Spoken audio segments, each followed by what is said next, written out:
Ongko ng Radio Bulundong San Francisco. Mekauti Kenda Vatamai. Radio Bulundong Vata Mekauti Kenda Vatamai. May San Francisco ki Burubura. Sema maing gay waseyani.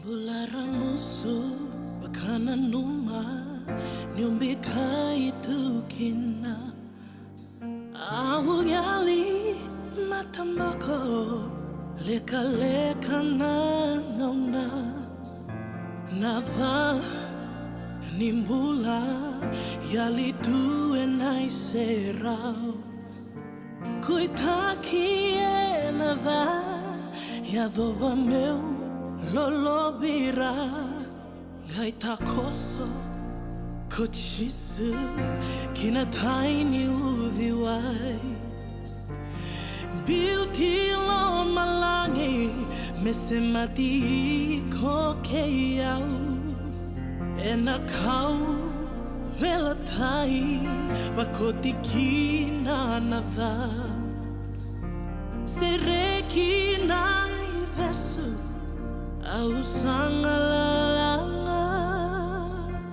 vinaka chisu na nomu nindra vinaka chisu na bebaka mulai vinaka chisu na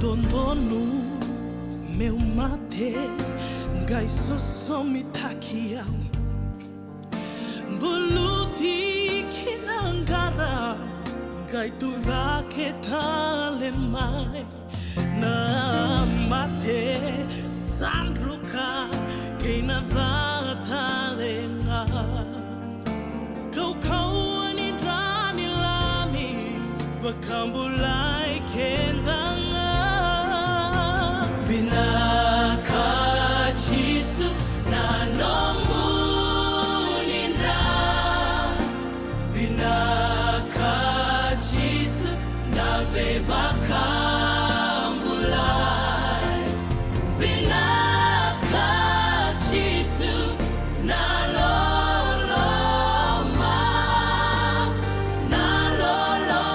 lebu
Toka na itavi se roiara to mai. Dola tuka ni kina na nonde wasining ona vatongo na Grace Symphony. And I kapi benaka ni tu siti and dai ni karu sanga bulu kandua ni singa ni bulu November au kenda waki kamni ba kambula tuka ani sebinga na bono ni sama tiko me kina and I kapi benaka ni tu siti and dai onu itaka ni oni bulu benaka tiko onu itaka talangani makari tuka ani na Bio liba ni radio mbulando vata se mania se bura davo ni sema tiko me kina and e kavi ni kua me bakanga na keni vakarau and then sema sartal mandeani berto na pakele silesi mai na Lololo TV and na nonde rongo and ya kavi ni kua ni merne ge toma ni tali tiko ani na nonde wasininga ona vata and e kavi ni kua go ngano mni tokani una buninda kua ni mbula benaka Marama na dhurubu na ngone lewa ke muni rongoni sai kwa ngona nonde rongo na mbungi ni kua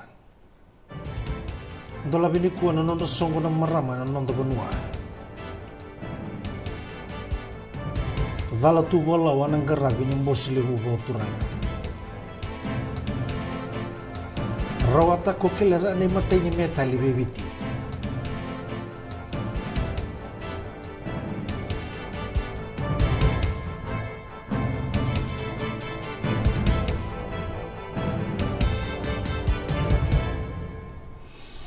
Tukuna na leo ni palimendiga leo talangani toni bisanga chone usamati ni kibira na minista merra kuoni bogadadana na lawa kabagakina na leo ni vanua e barita kana tutungo usamati na somalesu na bosa na minista ni be kabo itauke o iferemi e wasu anando na soli tukutiko ga barita ka ni sato ye butikitale na mbosile bo turanga tuna ko usamati ni dala tu bolawa na kenala kingarabi na mbosile bo turanga na anu mai mbau e taronga ko usamati na kena be kabala wana tikinonguri e tukuna ko usamati na ripoti ni okotoba ni karusa ulga no nisinga ni abarita kana prime minister Sitiveni Rabuka ni na bobo ui na lawo tu ni Tauke Affairs Act merawa ni ngai tuyu utaki na mbosile bo turanga e taronga na leoni palimendi na isongo bo politiki ni Fiji First na mbose kabo eduru membau na bula kome na lawo dabo e bagabuna mendondonu kina bolawa na mbose ya et kuna ko usamati ni kebaka enge mai barita ki ngo rambuka na bula okutoba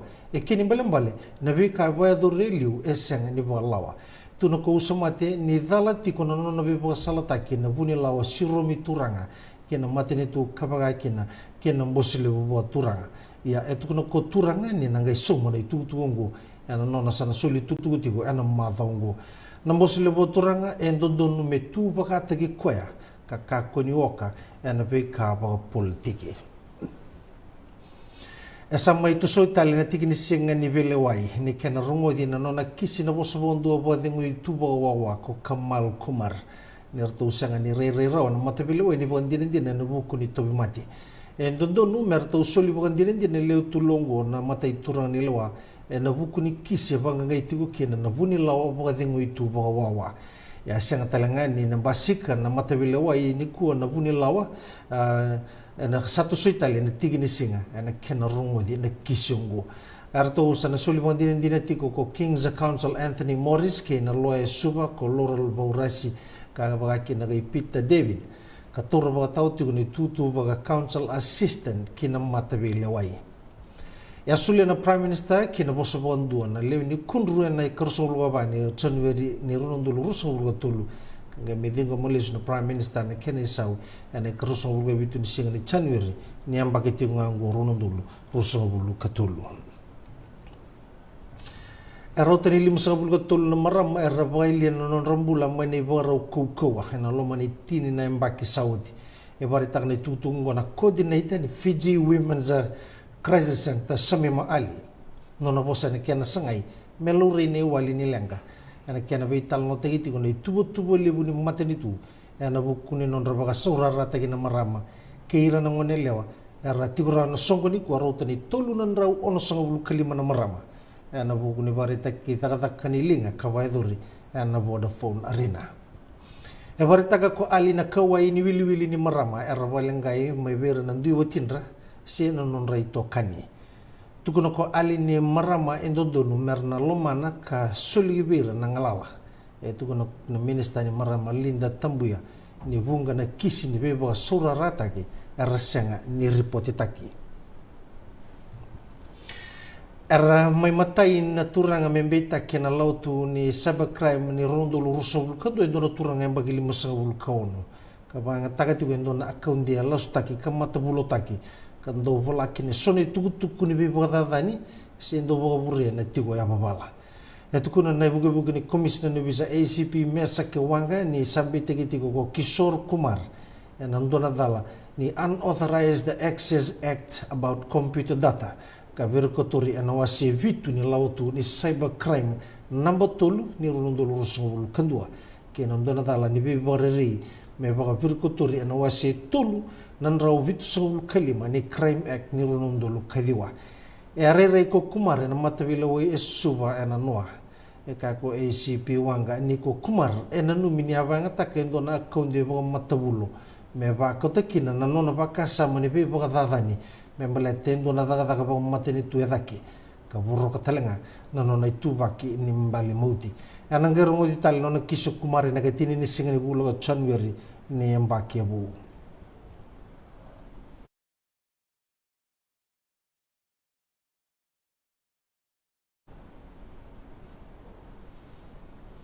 Mai dola bini kuwa na songo singa tulu ni non rabarita kidada kanilinga na non da marama na non da bonua ya vai dore na songo ngoya na Vodafone rina suba kara mai dola na randi ni prime minister ni non da bonua sulueti rembuka era ti kora na songo ngoya tulu non rawon songo kalima na marama kara dingi taki mai ana mini expo kangara mai na SS borano holi kuna waswasi loma rotu makandabu kabakina ena tokalau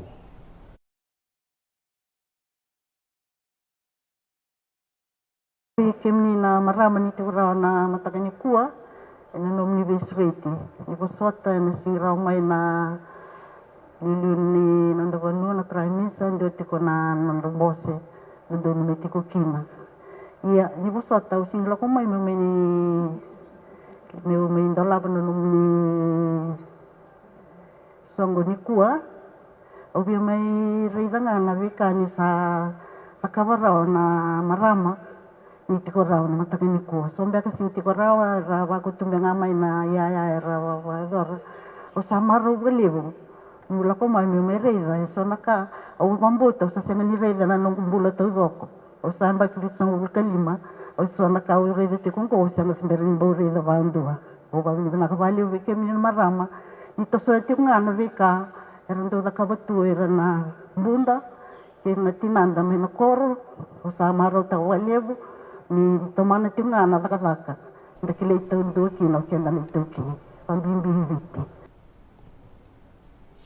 e tokona na matani tuna nonda bunu na nonda tango maki kamaroroi na nonda dondun na ngone lalai e tukuna na ministani marama kein na mbula raramba linda tambuya ni vemba kisauti ertondo daga bata kena sone songo tu baga tekira ana tonda ko ni matani tu baga kena na songo bolutu ena kena do toko ni na vuno taki bombimbi na non rondondo na ngoni me baka e tiko na lawatu ni Child Welfare Act erota ni donan ndolu dionan ra won songo bulu kawul la kisi era ripote taki ana rondolo songo bulu karua Elim sabula pasende ni kisongori radingo menengiri mai na child helpline ni 235 mai tumbo dakena kisi ni beka membele tirna ngone ni boga tubata ni rundulu rusul gandua katigo na kene wili ena dono ndolu limanan rautini kawalu an narundulu rusul bulu mai tumbo dakisar ni wili ena dono ndolu vitunan rautini kadi wana kisi tuno ko tambuya ni tumbo daketunga ni wili na bembaki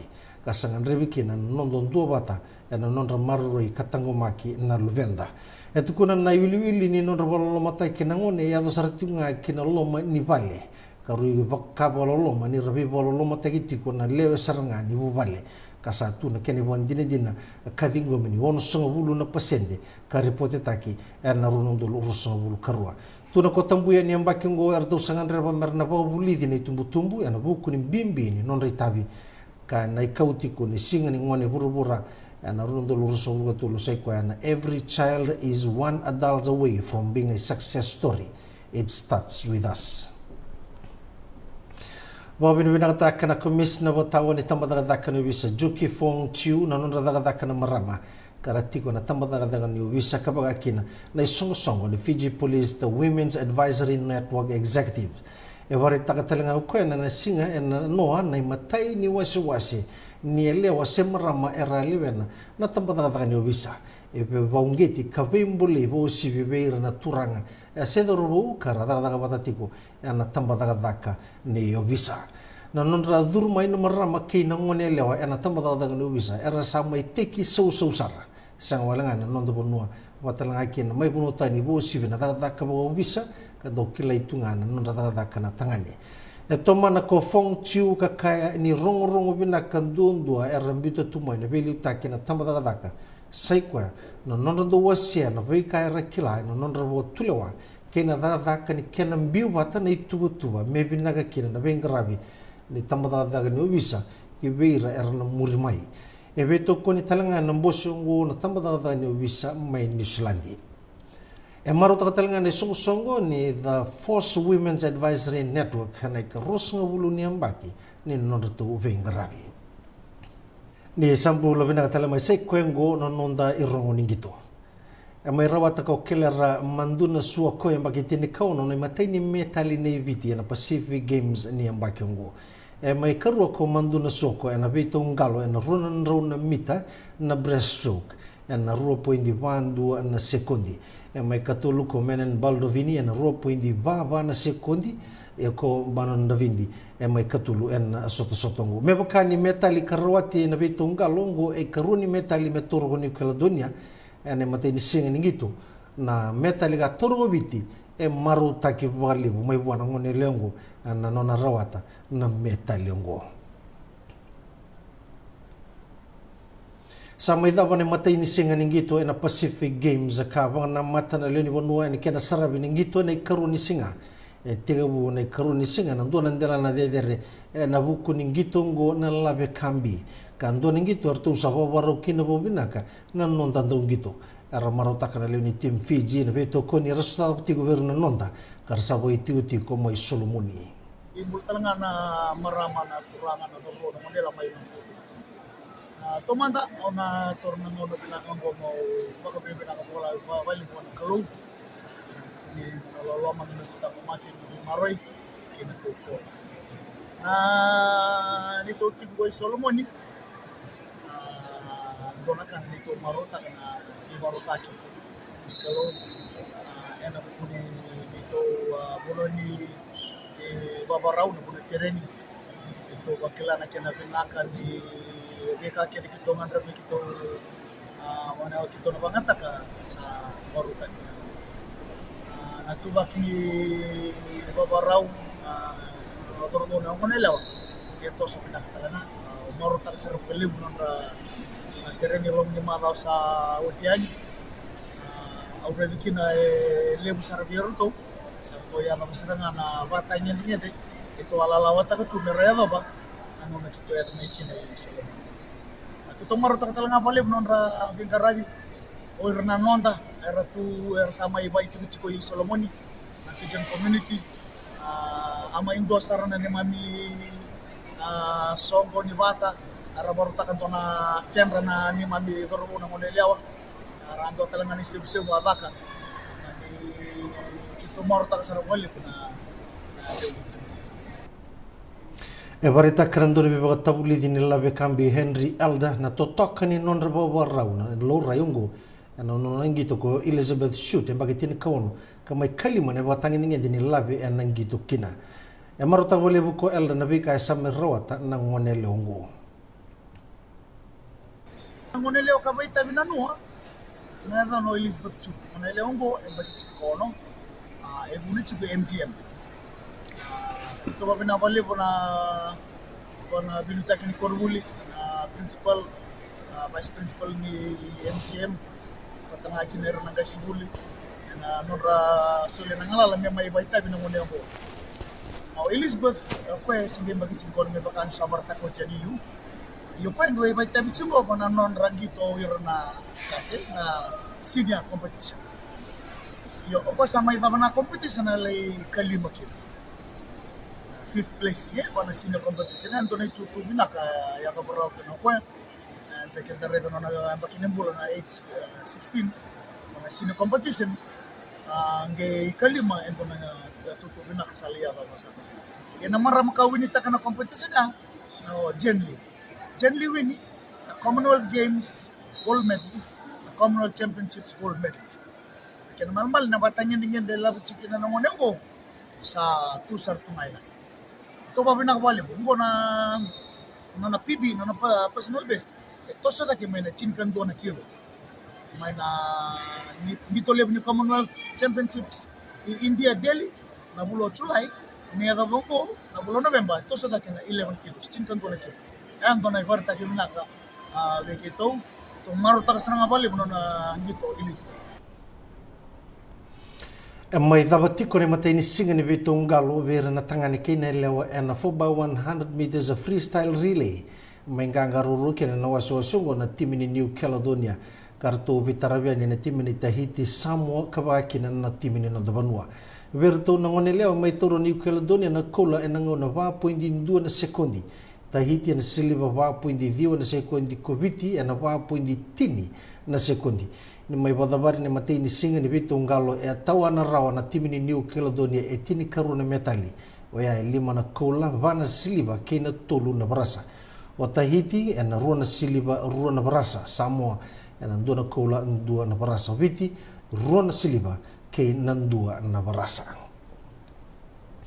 e marutaki ni salaki dhurumirawa ni kua na karua ni singa ni Pacific Games ni ronondolo rusung bulgatulu kabunga sar nangito bagsaki te sarabia ne karuni singongo era baidor ni ko na rugby league 9 na judo na ngalo na bota sosoko na lave kambi niu te ne kena maida wa ne matini singa ningito na singa na noa e ba mbota na buni lewa ni songo ningito ke na National Olympic Committee Convenes kilna ni rawa ta na team Fiji e bunga na metali na mai bolata lendo na ibola ni tugu bo koroe Krishna ni na matataka na nonda bonu ne kalima sanga bulu ni ngauna me kapita ni takatelenga na timi na nonda ton sota ke Tahiti na mbunga ni kuwa matataka ko Krishna na nonda bonu na ngauna sanga yamba ki rusanga bulu kina oya na runondo lu kabitu kabunga sarana ka rawata na ngauna ni no nangito ko Krishna matai ni dongito me bodruma e tolu na sikuwa na duanga na ngauna ningito kama ngito talanga na dongito medova dua talanga na dongito medova ne kalima sanga bulu ni ngauna me matataka kina nonda bonua ngito ngo na soka varita karando kadikedi bakini ngito soka ni Pacific Games Raymond Stoddard ni dua na ngito mbula rono varita kana timini viti ke Tahiti na mbongi ni kuwa etu na ko Stoddard ni na kapita ni takati una timini viti ko Roy Krishna kana ndondo no mertu no boga binagata kana no tungito kebaka arto na ngandreba mertu na nganga kadhambeani kina semi finala arto menganga no nonda timini marama ningito rugby league 9 wana timini Samoa ena kai rusunga bulu karua ke tini arto metambaka na skua ni viti ko Grace Wanga asena da ndiraruve saloti suka ena matei ni be mama kama idanga taduru todo ko na skua o kini salote ena karuni be mama ro tomba dia bala tale na nonda ngone lewa kama itamba kitali kini runa sikua mai be ateda nau deba ke asenada ndi ranuve aro masota na timini viti ke tonga na rugby league 9 sa kalurai ni kauko sarati ko na timini viti ningitongo mai na kena dangeti na polo ni tigu ningito me do ni lakidava e bagsaki di sarati ko na nondo tongito na nondo doru o kakina no na mai tambaka ko ratu Joshua roko na butoro endua na sikua ni dava ningito viti rosonga bulu tonga senga ia e mai kalau data le no nondo timini mai ruka be Samoa ena kai tini ka walu kai tini karua ena karua ni nondo tongito bagatombu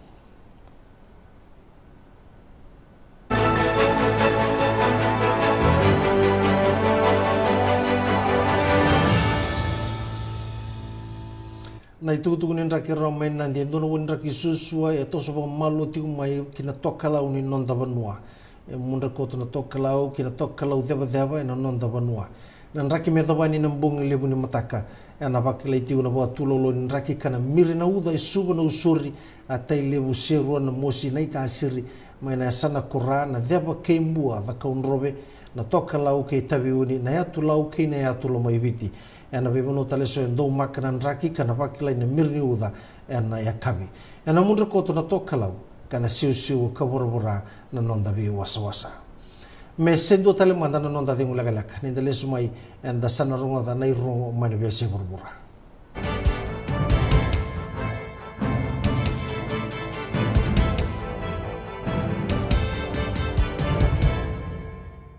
Tava kabina ka teko verto no lesi ni Lololo TV and kena mai rongo di ratiko nei rongo mai na nonda vanua.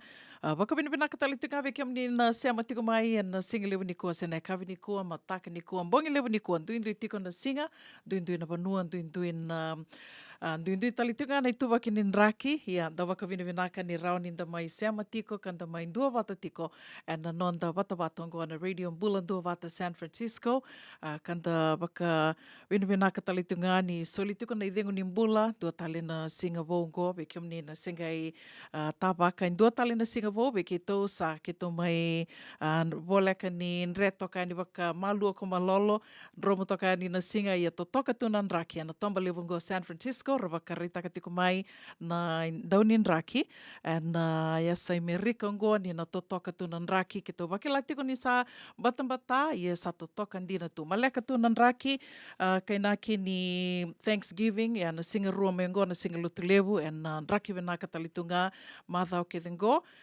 kenda dana wakila tiko ni na totoka saratunga nan raki ka salavata tu ke na nonda na maru taka tiko na Thanksgiving senda na waka na numa tiko na singa ni Thanksgiving senda singa ni waka vini vinaka and na singa lutu levu ngo sabatunga rua sanga wulu ka ono na miniti me vana ka loko wekiam ni na singa sema bu tali tiko mai ki na dua tali nonde wasini ngonongo kenda wakikiam ni tali tiko yani kera tunga kera ninge ndua na share ndua na like follow us on Instagram wakatel nga kina and nito YouTube channel ke rawan yo ningai subscribe tali tunga kina YouTube channel and vivu ke sartiko bakalevu rua tiko nanda bulangi na kavini kua ia ni sibina vai and tini na miniti na runga di tiko kina na nonde wasiningona na bia kavini tu sitio ya na wasiningona kavitoko ni tiko kina na Lincoln Heritage mo yaba lata de orangai da lata sibina lima and tini na miniti dana mai veto mani tiko ni kina ke Mr. Nick Leoni Langi dana mai rongo i tala no tiko na buku ni wuli ka sa mai waka e dhora tiko sa toso vina ka sara tiko na wuli e waka e dhora tiko na California Caregiver Training Academy ve kiam ni na senga tiko ni sekila ve kiam ni na sarunga da tumbeka ni loma taru taka tu se o ni na rao ni na laki dhurukina se o ni na dhurukina pakadhawa na Academy ongo se o ni na laki rao ni na wuli da kina na vekai so se dava soti and laki wuli da kina nige na na makitiko mayo yani sivina lima na tinika lima na miniti sivina ono ni wasoti ono na kaloko kero na mai veto mani tuka ni kina se kero na mai vetal no tuka ni kina ke vasiti mbalen roka liu takatiko se do bertona waka lesi liu takatiko se didi wakatiko na komiti ni wuli oti songo ni wuli oti and St. Joseph Secondary School and vekai so erto sasanga takatiko erto lalawa takatiko ken itala noa usreti ke mani ninge sema tuka mai o ya na ono na kaloko o tia sanga metu ani na sere kau do nui takatu ni na lutua ni tavi davangao ni garawa tiko and kavi and vea kavi do baketangi te ani na sere ka nui taki ni o ni na maru takatiko ke na ve ulu tangai so and do mai wasei tali tiko ngai ani and na nonde wasini ngona vata na vea kavi ni moni tike na wakarumbuka mai na tolu ki na vitu na kaloko. Na nonda sere katarawangona vea wakambula tiko ani kina vekiam ni kethe sara na sema tiko mai ane kavi vinaka ni kua ndombula vinaka se rua ya tambu levu santende onu itaka ni oni mbula vinaka tiko wakatelanga kina ve Steve Murphy mbula vinaka cover box ke John Taiviti santende onu itaka ni ndombula vinaka tiko wakatelanga kina ve Mrs. Mera Kumbombola ni mbula vinaka naupa sipa nene levu ke di mbola Biu wakatelanga kina ve kim rau na ve watini mai mba rabu toka i langi ke yada rombula vinaka o nuitaka ni on rombula vinaka tiko wakatelanga kina ve Melts wakambula tuka ani ve kim do na city level San Francisco na wanga Aggie Joy mbula vinaka maramatau wakanuni vinaka talitunga yani ve kim do mai Santa Rosa and kavi vinaka ni tu city and dai wakanuni vinaka tiko na buku ni wakawakarau kina Thanksgiving okay lani ngon dona madha oso na ngoni sala oso talitunga na store ke wakai rauni ni volleyball ni kua yan do maka mena laki wakai dur na volleyball ni kua mataka sanda oso dina saranga.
Seni tangi mavi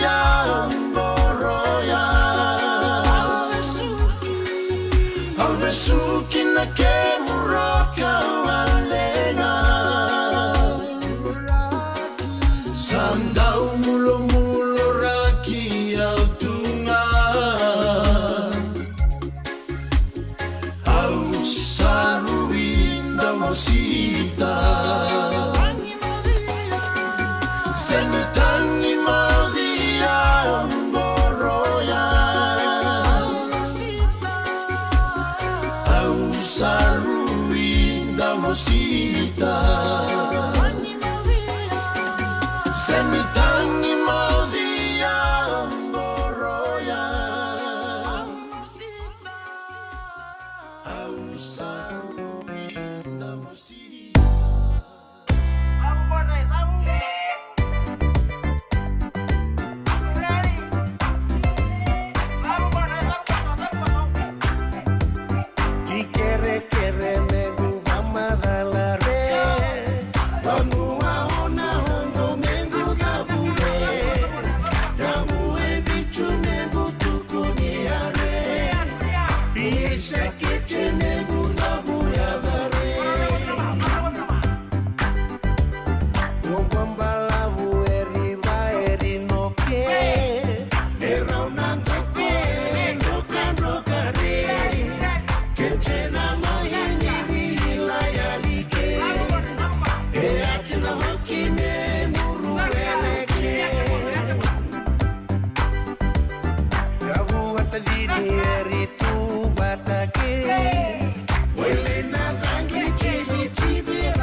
ena muna ngauna na levo ni nondo soso enda sa senga sarangan nikla na da bumenda baka talau taka buka singi levo taka siapa kaya kapitak ne ka kuni lo malenga sa tipin dono bunua erau ni buka dingo ikimuni wayana JJ's Food Shack Santa Rosa California na be matangali kaka na digina me baka na karitoa waraisi na lobo palusami na buwaka na kaiwa soso na dalo na toa na kokonda bayangani kena gamure na kaka na buwa balang me baka na steak gai baka loka tabio ka kena coleslaw surua that ni kailangan ko bata na kena pie ng bani kay na manray o yan na JJ's Food Shack Santa Rosa, California. E rosa nga no direct message virto giring akin na bitu sa iba bitu tolo dio tolo duo limono se o nga wali sarang ali tumiko may nanumota e na dio mali ma Billy Street o ya e Santa Rosa, California. E raw talaga ni rito ulit dilibata kayo na nagkemo katalawa sing lebo sa mga kabi ya may Santa Rosa, Kinavato.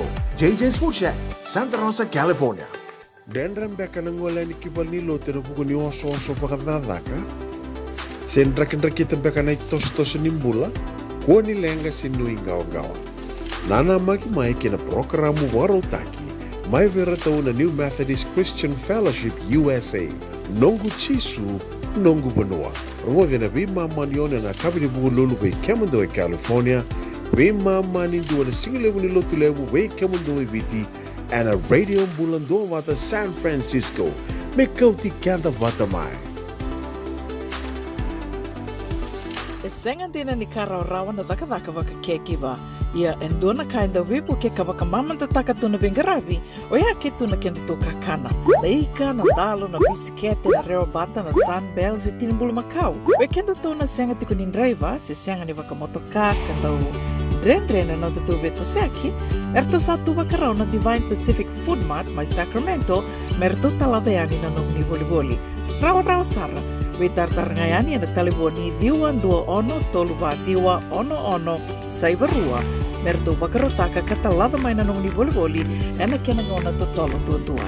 Divine Pacific Food Mart, Viturua Diwawalu Franklin Boulevard, Sacramento, California. Namba di taliboni diwan 21-12-ono saivarua. Ertong garap talangan ikanalay waka sumburi ni nanomu yaya. May nanon rito stoa kinanomu mati ni katumba.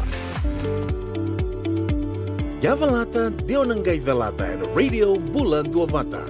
Wait talono te kina na bika membaleta na nondong bula. May weira na kanadaw may natambanan ni bula so. Nasi, na puniway. Promoda na bana kaloka na weya kabini 2 City and a veto ko ni Lincoln Heritage Life Insurance. Nakamba ni Life Insurance, kanganiti kanda na kaibiti Amerika. Ai, kemundo bakando tunga may biti. Sa baka matalaw na naman daw kawati. Sa lemo na kemundo tinika na tinimbulu makau ng bisikete na rewa bata. Red cow, wupo! Dasako si masarangan na ikatungo. Gamay tutala na kenuribo no kenambele. Pai, karek. Daw wali-wali may we. Oi, doon sa ito ni Kila. Kito bulbuli nga may na maulimat. Toko nga ko Santa Rosa. May we? Na maulimat, wele. Doko na nonda business ng ngonit daw kay Amerika. Daw ko sa may. Daw may wali-wali na maulimat. 4525 Montgomery Drive, Suite 2 and 3, Santa Rosa, California. Na radio bulan dua bata vekin da vakita litiko yani ken dua tal non de wasininga ona vekem ni na sengay sema bauti ko mai na kabi binaka ni tu city and dai karusa ko vulkan dua ni singa ni vulo November botong ango endo na singa menda ya do bayani na Thanksgiving vekem ni na senga tiko ni kila enda bakana numitiko and karua ni oti ni lotulewe ni ni bosotia na wati ni lotu levu ni bulo November. Ya na singa ndo bakana numitiko kena na Thanksgiving. Rao ni na bibi sautiko na tiki ni singa iliu na ngono singa yadho miki na ondo na numitingayo ni karusanga bulu kalima nga ni singa ni November. Ya ndo na bakana numitiko se wakatoka itiko me Thanksgiving. Ya samay wati ndo nembaki ro nembaki o sangi tura rawa ni singa ni vaya bakana singa ni sudu sanda kilatunga karusanga bulu kalima ni singa.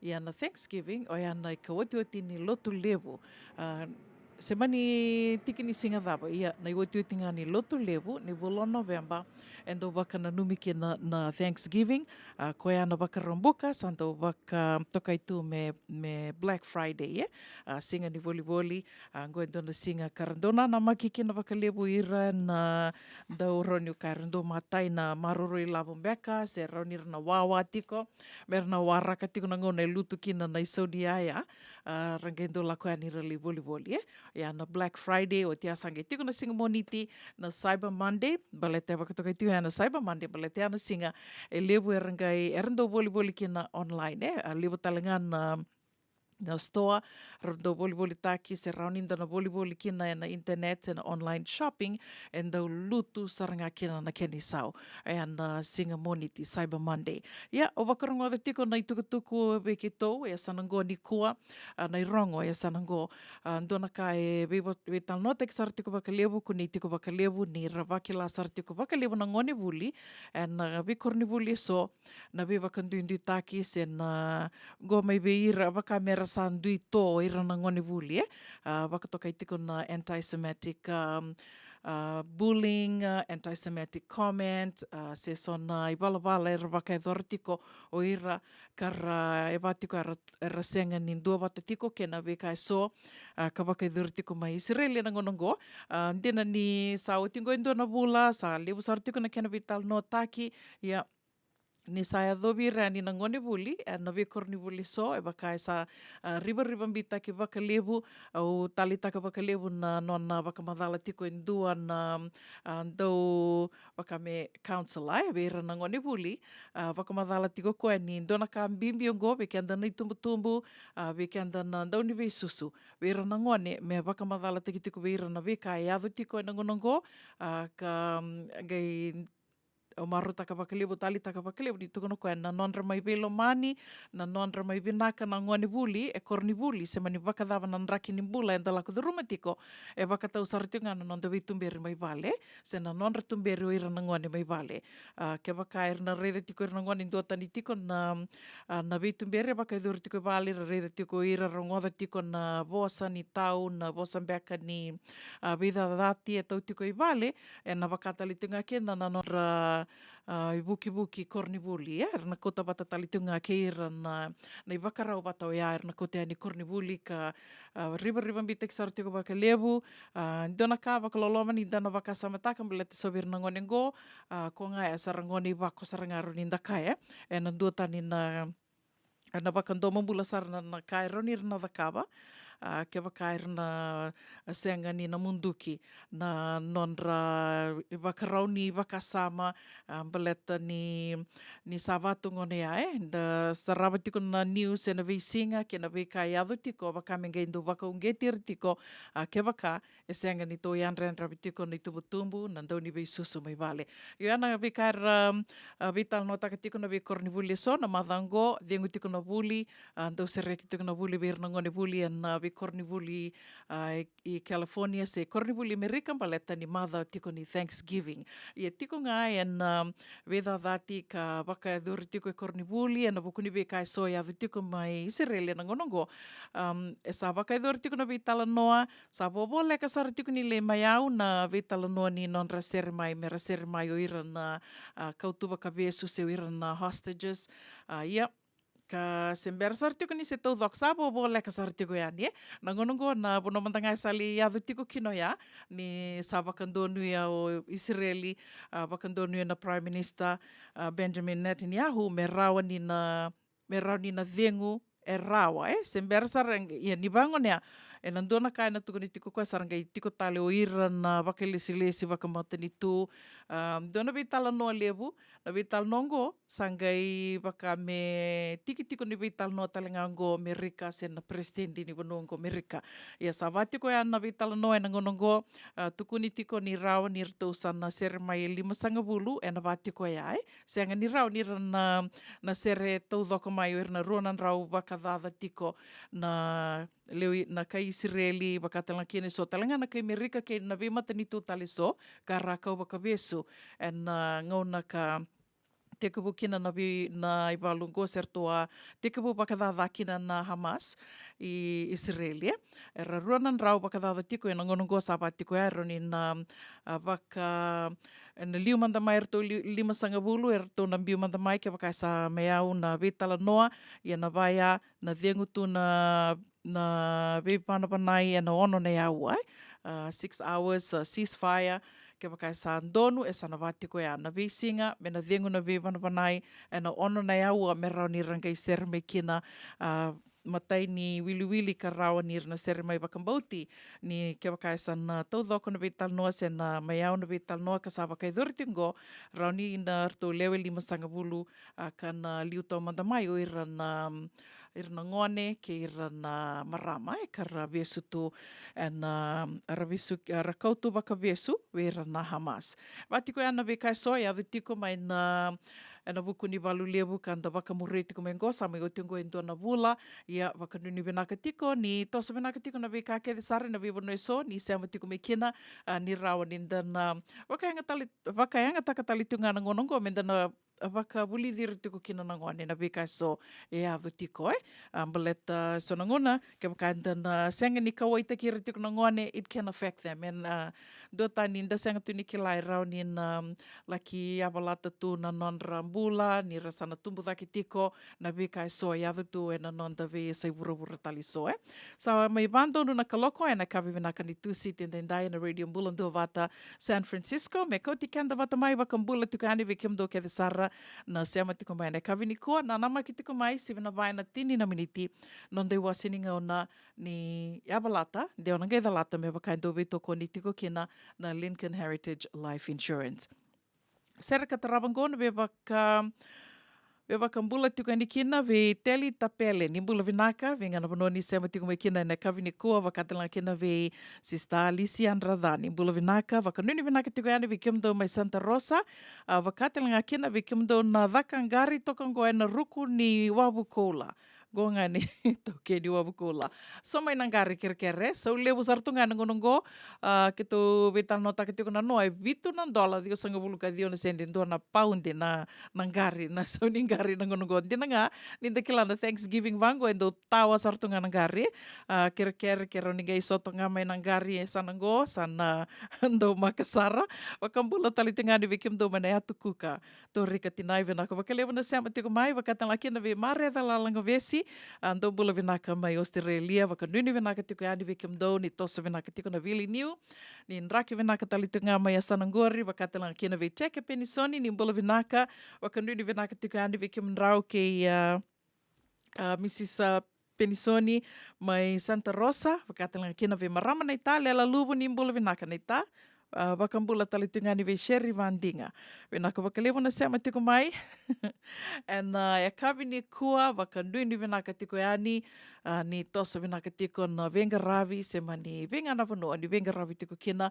And e kavi venaka ni tusi tendendai. Ya, au nui taka, ninda na venga ravi tiko na matan re. Tarongata manda na itala no ke Lucy, au ke la ni levu sarera tali taka tiko wakalevo na serengo. Yang gome na nomini kere tiko. Boleh vinaka Lucy?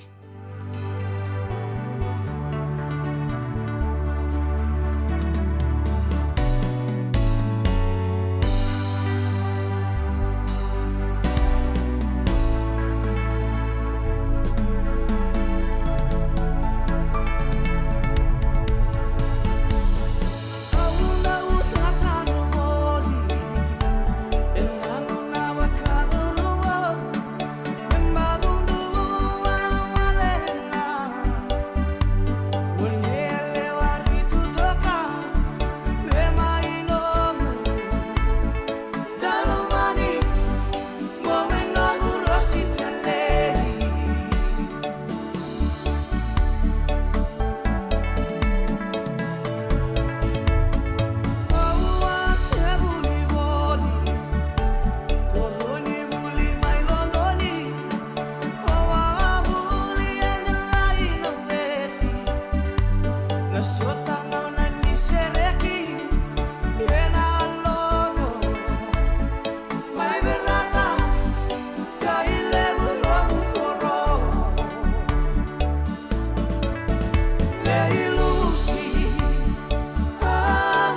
doi andro vina kana maramana ita.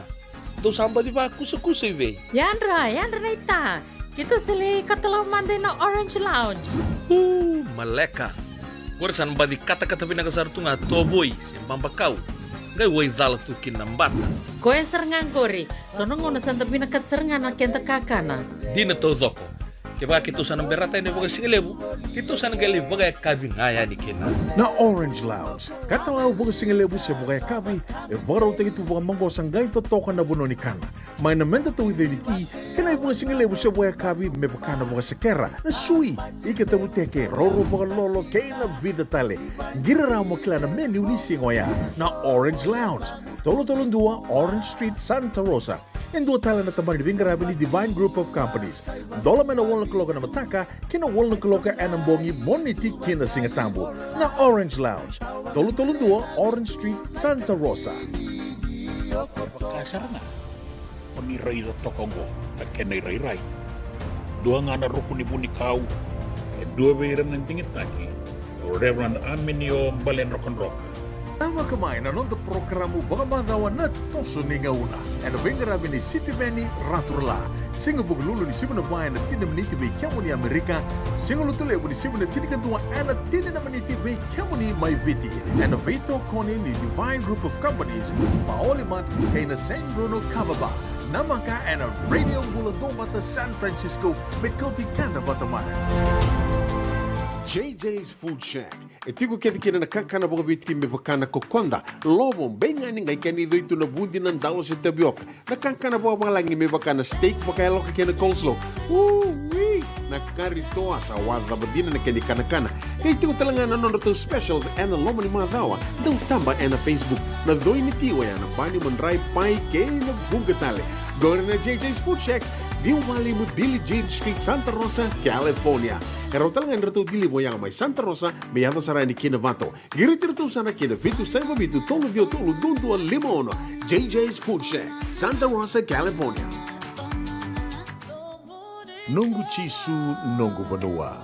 Dorongo de na vima maniono kina Vitu ene kawni bugululu we Kemadawa, California.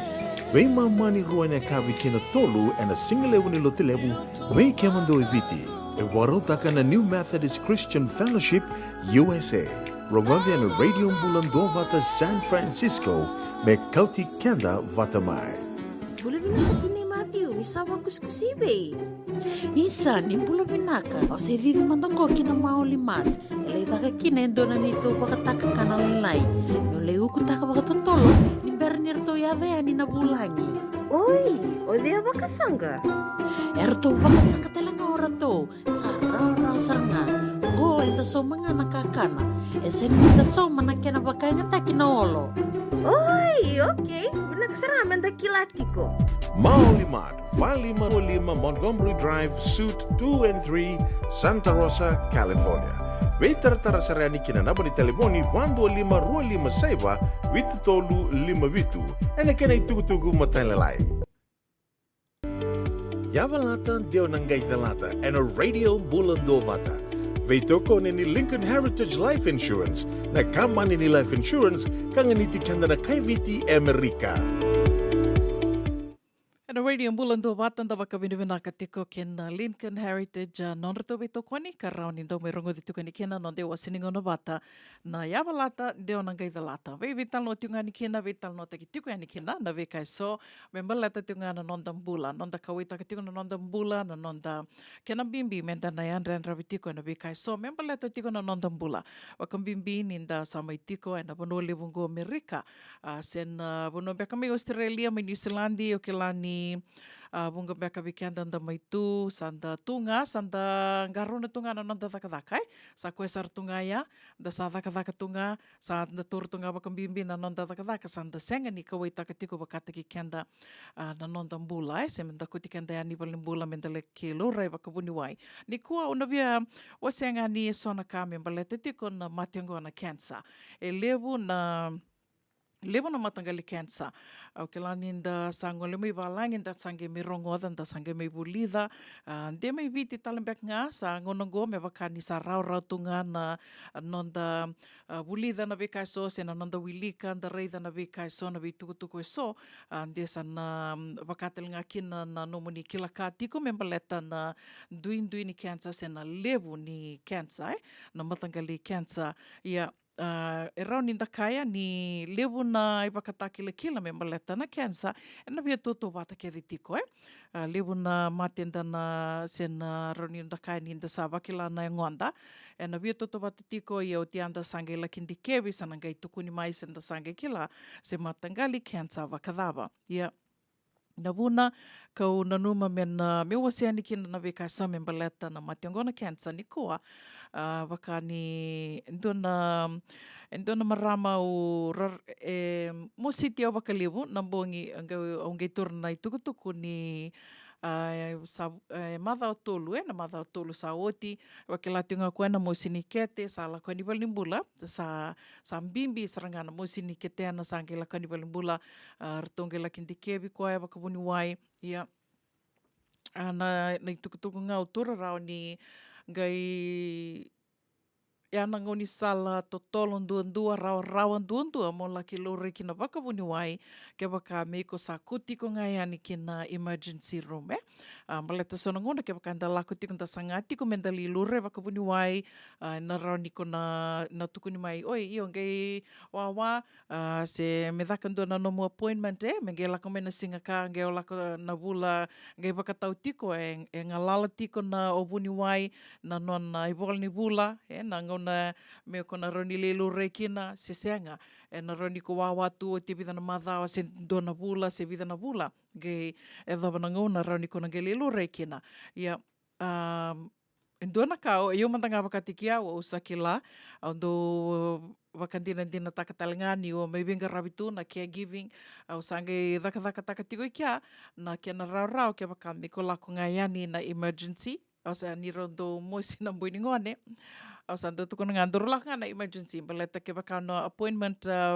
kina nomu primary doctor e sona ngone ndo mbera e na runi o te toka vida na singa vaya sa ndo tukuna ngavi koe iko ndoro laka na emergency iko sa tukuna ngani ko sa moisi saranga e na runi rau to tolo tel ngakina na nomu laurai wakavuni wai ia na ka sange dhakavana maramango sa manikuti ko ngana na ina emergency laki ndikewi sa tukuna koe ni sa moisi sarangana ke tena me adhobi tiku mena ngonongo e sa tukuni ni sa stage 4 sa totolo sara na nona sa malumu sombu sa lutu sombu saranga na itu waki ni nona mbula ia e mo siti o bakaliu mbalete ni ukilani going dona ka enta sa ndo vital no taka bakalevu ndo talanga na usutu levu ni radio mbulando vato ya na beba karara matakitiko beba kungeti na kena ndo mi vital no takitiko na vika so me palata tiko na nondambula nondangarava tiko na nondambula endo ni bosa ndo toro bakambimbi ka unu taka veke mnina siama tiko mai na kavini kua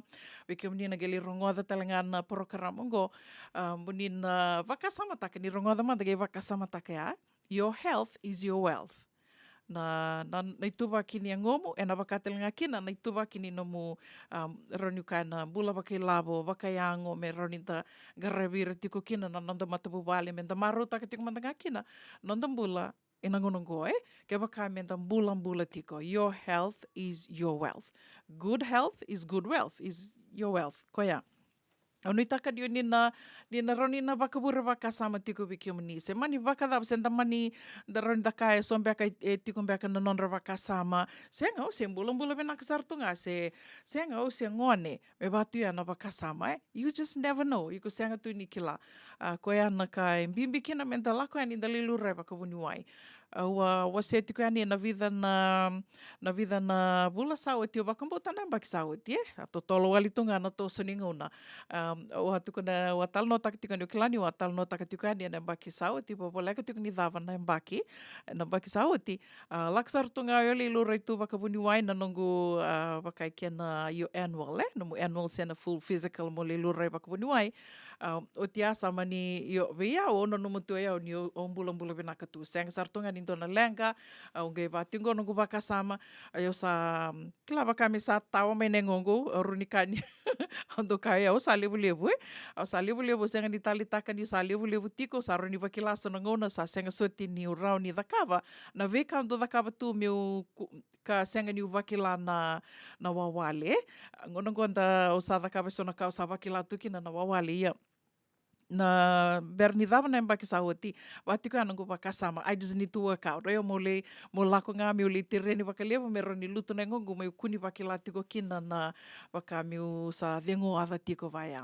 ya wati ko anango pakasama yo mani lako ani balimbula ngai tuku ni mai ya sakarua ni nongo lako ani me ule lorai wana nongo buni wai le vakarongo dia o koe sange tukono koe ndona ka rongo ava tiko o sini talita ka tukono koe I don't like what I'm hearing sang ni talita ka tiko na rongo ni no muto mi sa la komanda o sana refer ta kiko kina cardiologist o sama ni lako sara yo via o sanga tu ni ndona kai o saba tungo sanga koe rongo da dalan de kila de sa dengo ava tiko mbek nga vati anongo vakasama ya ongele lurai wana cardiologist sangai tukono koe ni lenga tikono guto ya mi tiko me ya me adaba tiko mengo sando lelo re tiko na cardiologist na test la ko tiko va tiko ya yo waka sama taka ke baka mi wasenga ni lelo rai mi wasenga ni turu waka bimbio ya na totolo sara na kia na rauni na adobia na matini uto kela so ngona dari dira tu esora bulan binaka tu ra slim binaka tu dage kinda dalanga sara mate Anginda vital no takeda, koe mate bada, koe mate ni uto.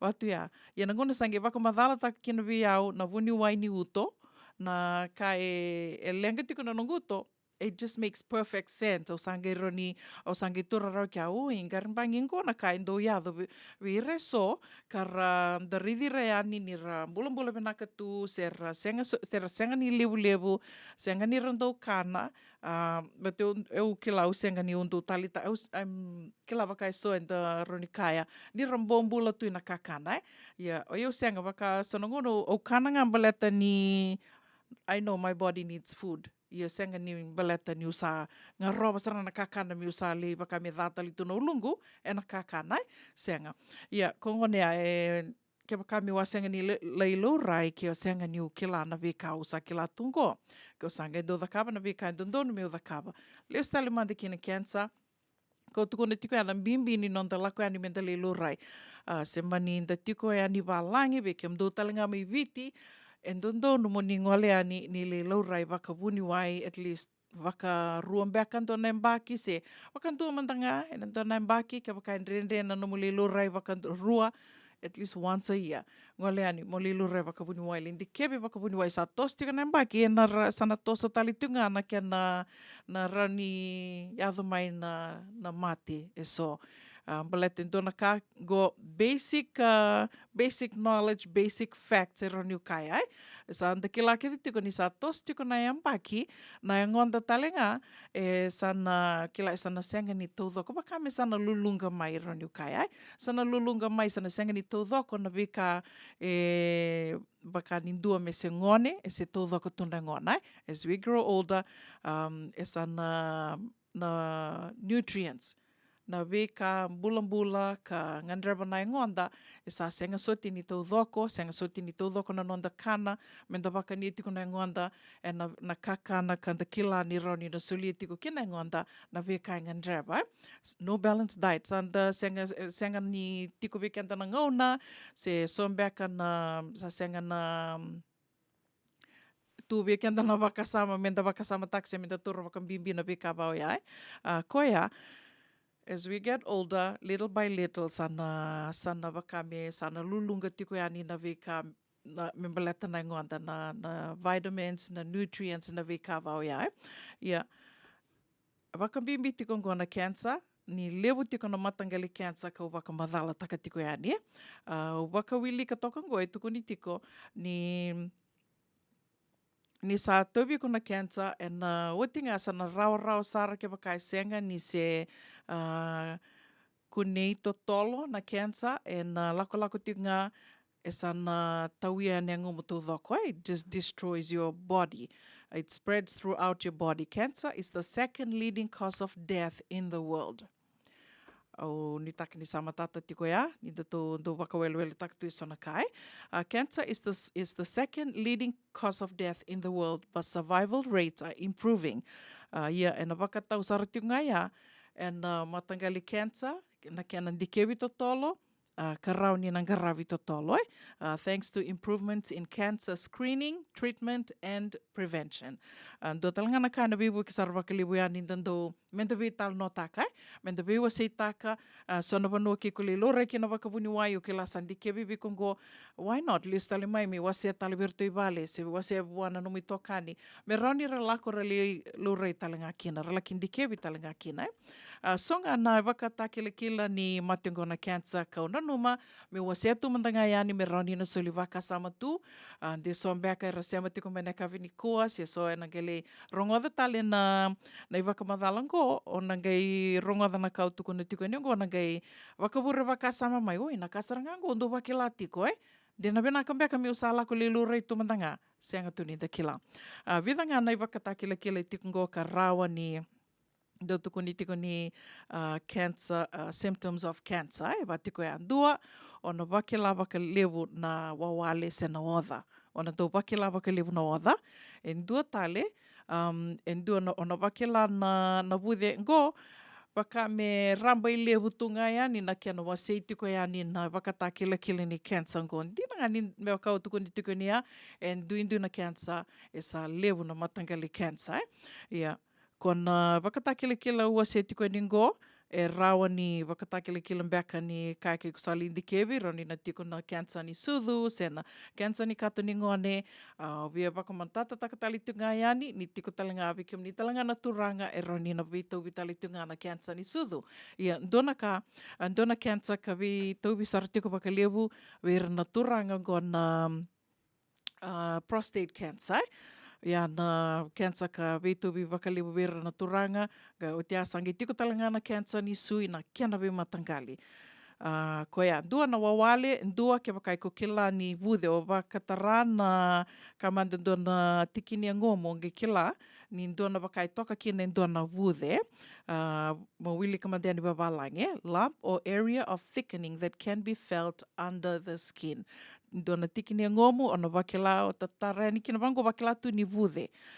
Koia, soena mosi mbeka, so mbeka ne senga ni mosi e vude tunga Dua tale, ona wakila ni lutu nianga, ona wakila tiko ni sa lutu mbeka na lutu tiko na ngomu, kila iko sa, senga ni dona kauda kabe, mibi sau se mi o kano mbeka wakalilai, si o sa walili taka tiko na mukana, si o sa ali wako koa yango tiko, do lako tiko wakalibu na exercise na kawaya, ke wakaiko kila, senga ni dona kaiko da kabe, indui tiko mai na kaiko do da kaba, na vida na kamanda na vida na vula sa oti, o te aonge o rido i koni o wakila ni sa lutu na ngomu, Sa lutu tiko ngamai na ngomu, se o rido mbeka indo virtu i vale, o rido ko sa kango sa wakai sa lutu tiko ngamai na ngoni, yanda rido tiko ni kana tiko nga, da rido tiko senga ni le lako me li tombali, se me le papala, se me exercise, ke wakai senga ya, ungai rido ni lutu tiko na ngona, ya i rau talanga ni ndua na i wakata kila ni na kiana sa tiko na matingo na cancer. Dua tale, ona rido wala itongo skin changes such as yellowing, darkening or redness of the skin, sores that won't heal, or changes of existing molds. Koia, ke wakai kuna reida mbeka ndua mbeka na tikini ngomu, esa wakame nroma mai, nroma mai, se wakame vantambuloa, se ndamundamu, mo reida ni ndamundamu tu, ngai tukuni ana sores that won't heal. Sono vanua, ikona wakila mbeka sa vude mai, do mila ngai senga ni o te rawa. Era ni wakatake kila talanga ni takila sona matini suka, Usama deni kila wakasama takali ustalingo mai senga tumbo daki tiko mai dona kando tukuni wakalibu ana matini oase balete soir sa bude mai sa wakame sa kadambo te beka na bo, ngai mila, ngai sa senga ni mawo rawa, ndo beka na mawo ai senga ni mawo rawa, koia. E talanga roni na wakatakile tiku ni cancer, ndua tale, na nomu lako i balelai, se o suasua e vesau na kilani vesau sa, eu sini do vango. Koia e rau talanga ni wakatakile talanga wa se tiku yani na vida na vula sa o ti membaleta tiko na cancer ni wawa, na cancer ni wawa, se na colon cancer. E tuku ni talitunga, ni toso daki tiko na wili ni colon cancer, gai kae waka ririwa tiko kina, waka liabu be kenta na marama, so ni do tuku ni tumi ko ngai ambaki 5 sangavulu ngai lako e ani mo lei colonoscopy, ya na kena dikevi na wawa, membaleta na colon cancer se na cancer ni wawa. Ia, sangai kunei tiko ngo ni sona marama, e sarangai ambaki 3 sangavulu waka dadanga e saratubi colon cancer, ka vida a wawasi tiko yani na vida na vula sa oti nira mate sarakinai na sange mbaki 3 sangavulu nga wakadada sembera ni adova yani na mbaki ka dobi tal no ataki senda waka ungeti kina menda lako yani menda lakindi kevi e na buku ni mationgo na cancer ni wawa sa tubira na cancer ni wawa sama ni rawakalengai sarakinai e ana colon cancer ko ana kai mbimbi kina menda na lako yani dalilo rewakabuni wai do talanga na kau kilani awawilika na dona vanua baleta tikongo na cancer ni katuningone cancer ni katuningone vera na ngone na ronika na marama serangia bakiro sanga bulum beka se early 20s or early 30s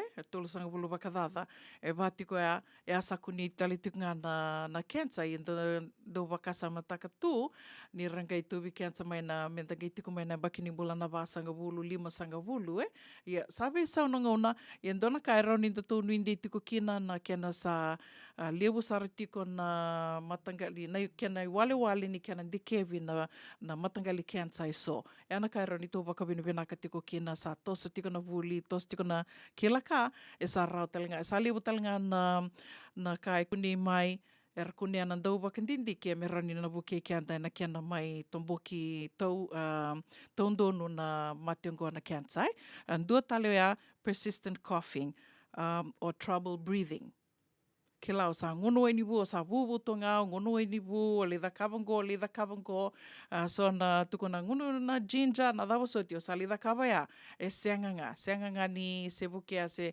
senganga ni oitina no mu bubu ya saroni na tukuna tiko ndondon mi sa tukuna tiko ya ndona kai o tianga e o vakami ku sa dengo avetunga o da kaba sali sortuna le amo lakamante le masimindo me amo diko ndona dove amo o lako seanga ni se oti na nomu bubu ke na nomu dengoada e aroni wakatakile kila talitunga ni mationgo na cancer se na nomu sanga mo tiloma mo kana mo ngunuai ga indrendre na nomu ndo tiloma tiko na kakana se na wai se na weni moli se dava ngai ko ngunu vai ya talinga wakatakile kila ni cancer vida na marama ko kila ni David tal novango en the rongoda na domon re vaka me sa dambe ko tuna vaka iko kai ni en duana kali be tau tu ina nonra chilo vango ni rabosa mai iko kila en ronga vaka me san ronga tunga na domon right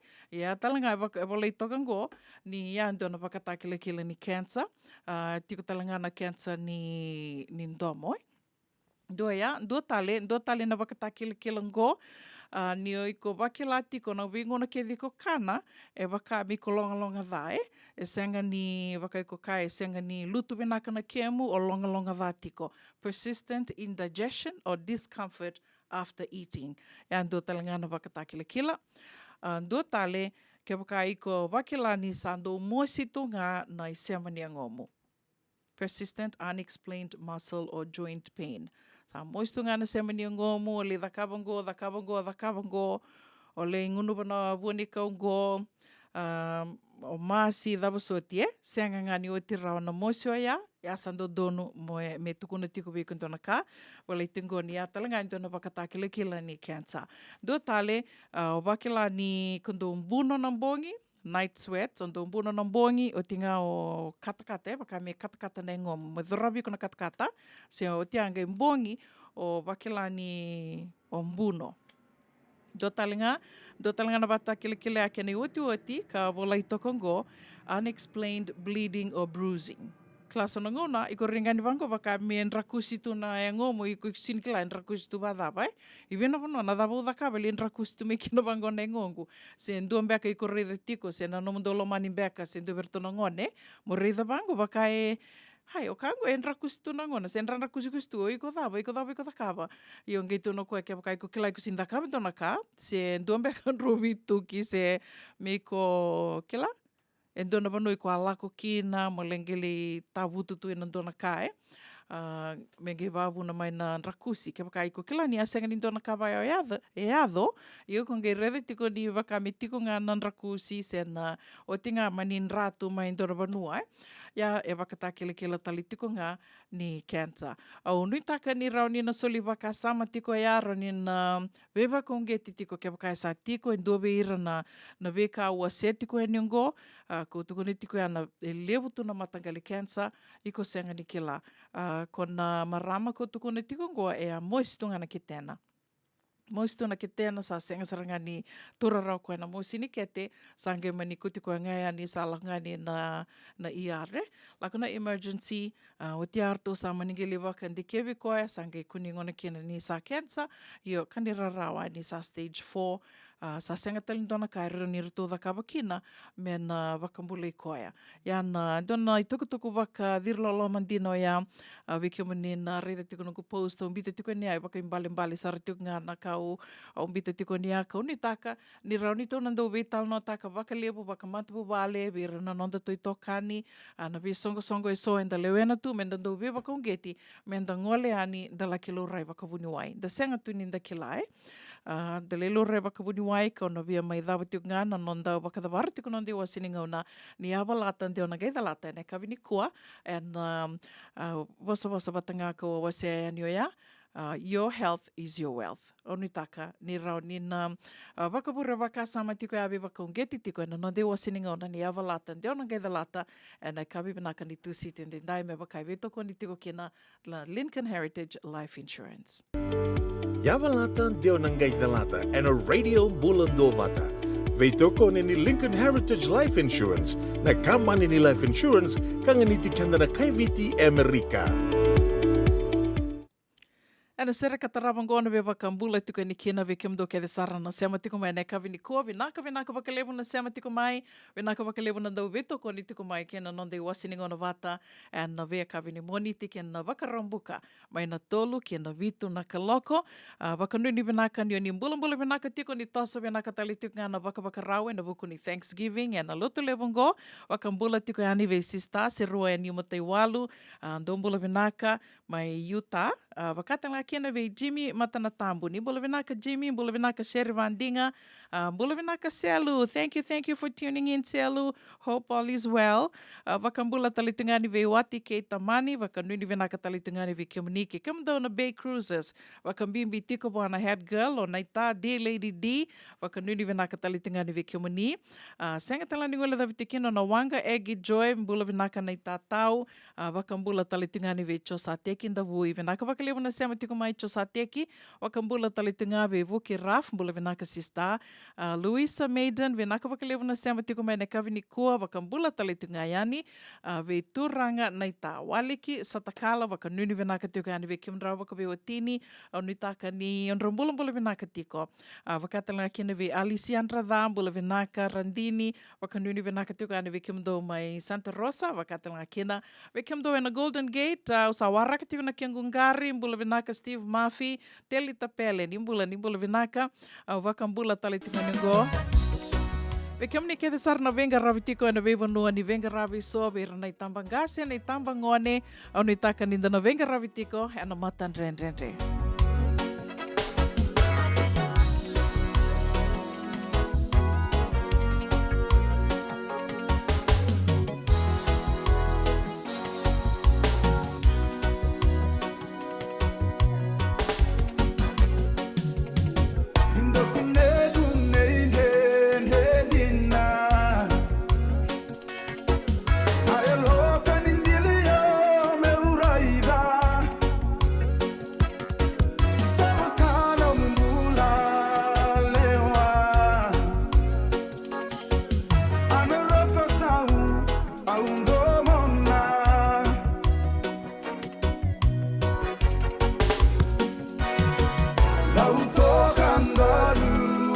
kila Rua sai bandua no darubeirai Laungani lomu sasinai Nisolengia unakemu irai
sotakina Mosa kede au sika lutukina Bangundondo mosa abu amalendina Isaratu mata kaci-kaci Aunandau nanuni ikotuyani Mandrewa momano mundau lomani Ambole ameungalo asayani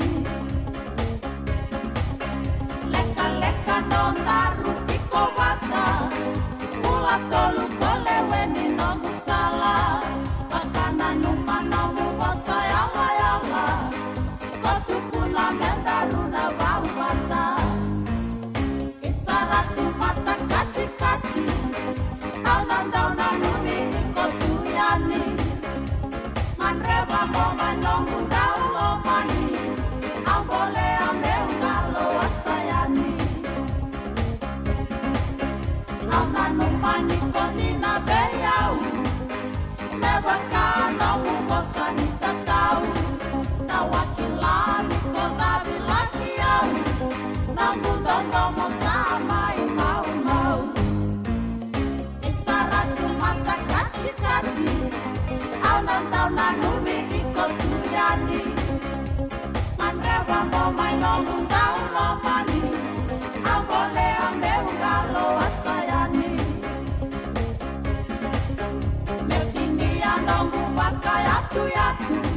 nomu yanu yanu Kana dea na nomu de lani yabu Sawo te nomu rosi wana nabu Isaratu mata kachi kachi Auna nauna numi iko tuyani Manreva mo mai nomu naulo mani Ambole ameu galo asayani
Dupa ka totolo tiko, daw saya lo pala mo din na. Sa paramantangan to buli-buli, gaya o tali to ni stoa. Tolako. Sini niya ako na sto, wala ka tungang o maulimat. May binaka ni sa tukit sa ngaki na nakatungan reba, may palitan na nato ito'y lalako. May binakasar nga, wala yung muli roti karimatya ni kina. Daw to birito na bisi nga nakarimatya ni, sa means kaya na sausage roll. Gaya rito makuntal nga na bukas ang ilemo na bisi. Karatal mo na address? 4525 Montgomery Drive, Suite 2, Santa Rosa. Dobo ka para utsuk bega kina do na ni matu bale, senong do boli nga baka matawa. Wali to mata kina mauli mata. Esa tu kede kina na yaya ni kakana.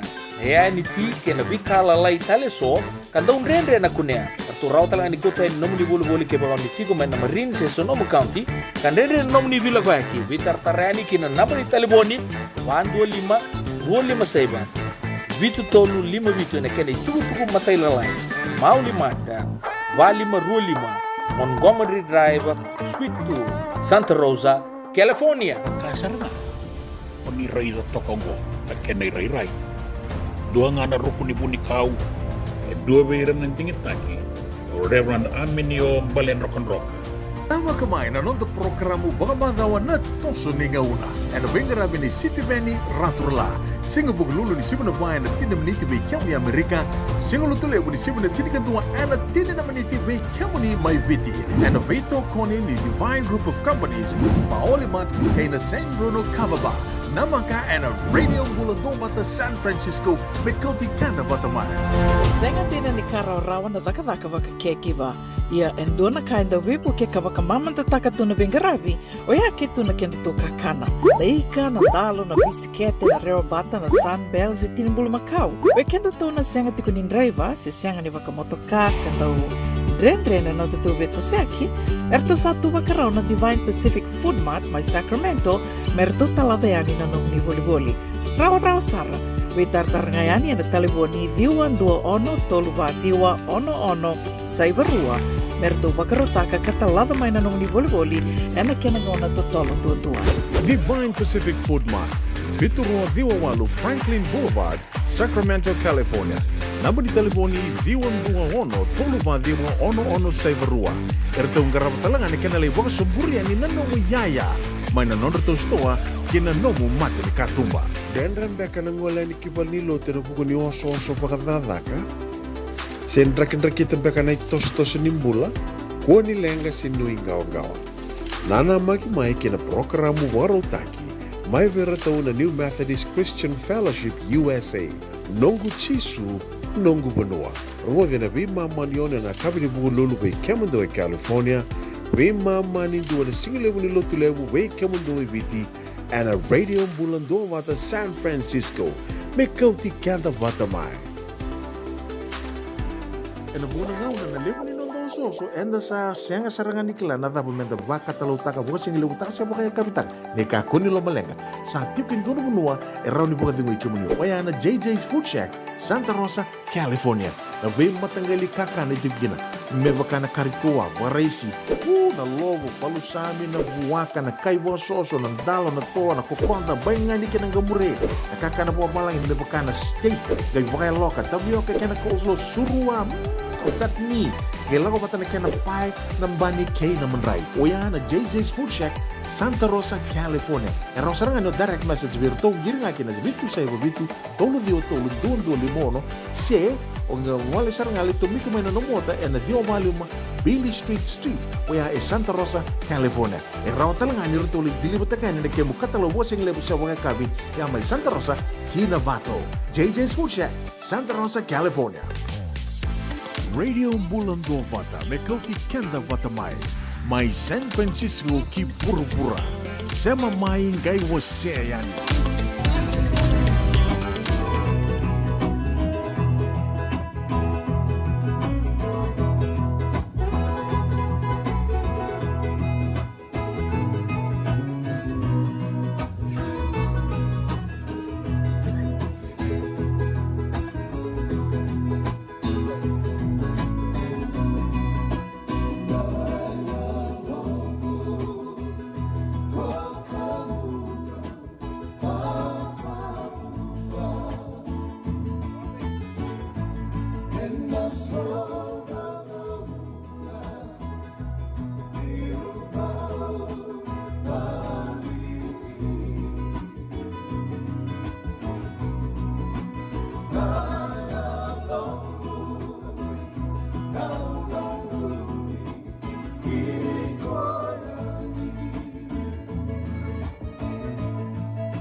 Ongo na rongo may bala ni Songo and a radio bulando vata San Francisco. Mekauti kanda vata mai.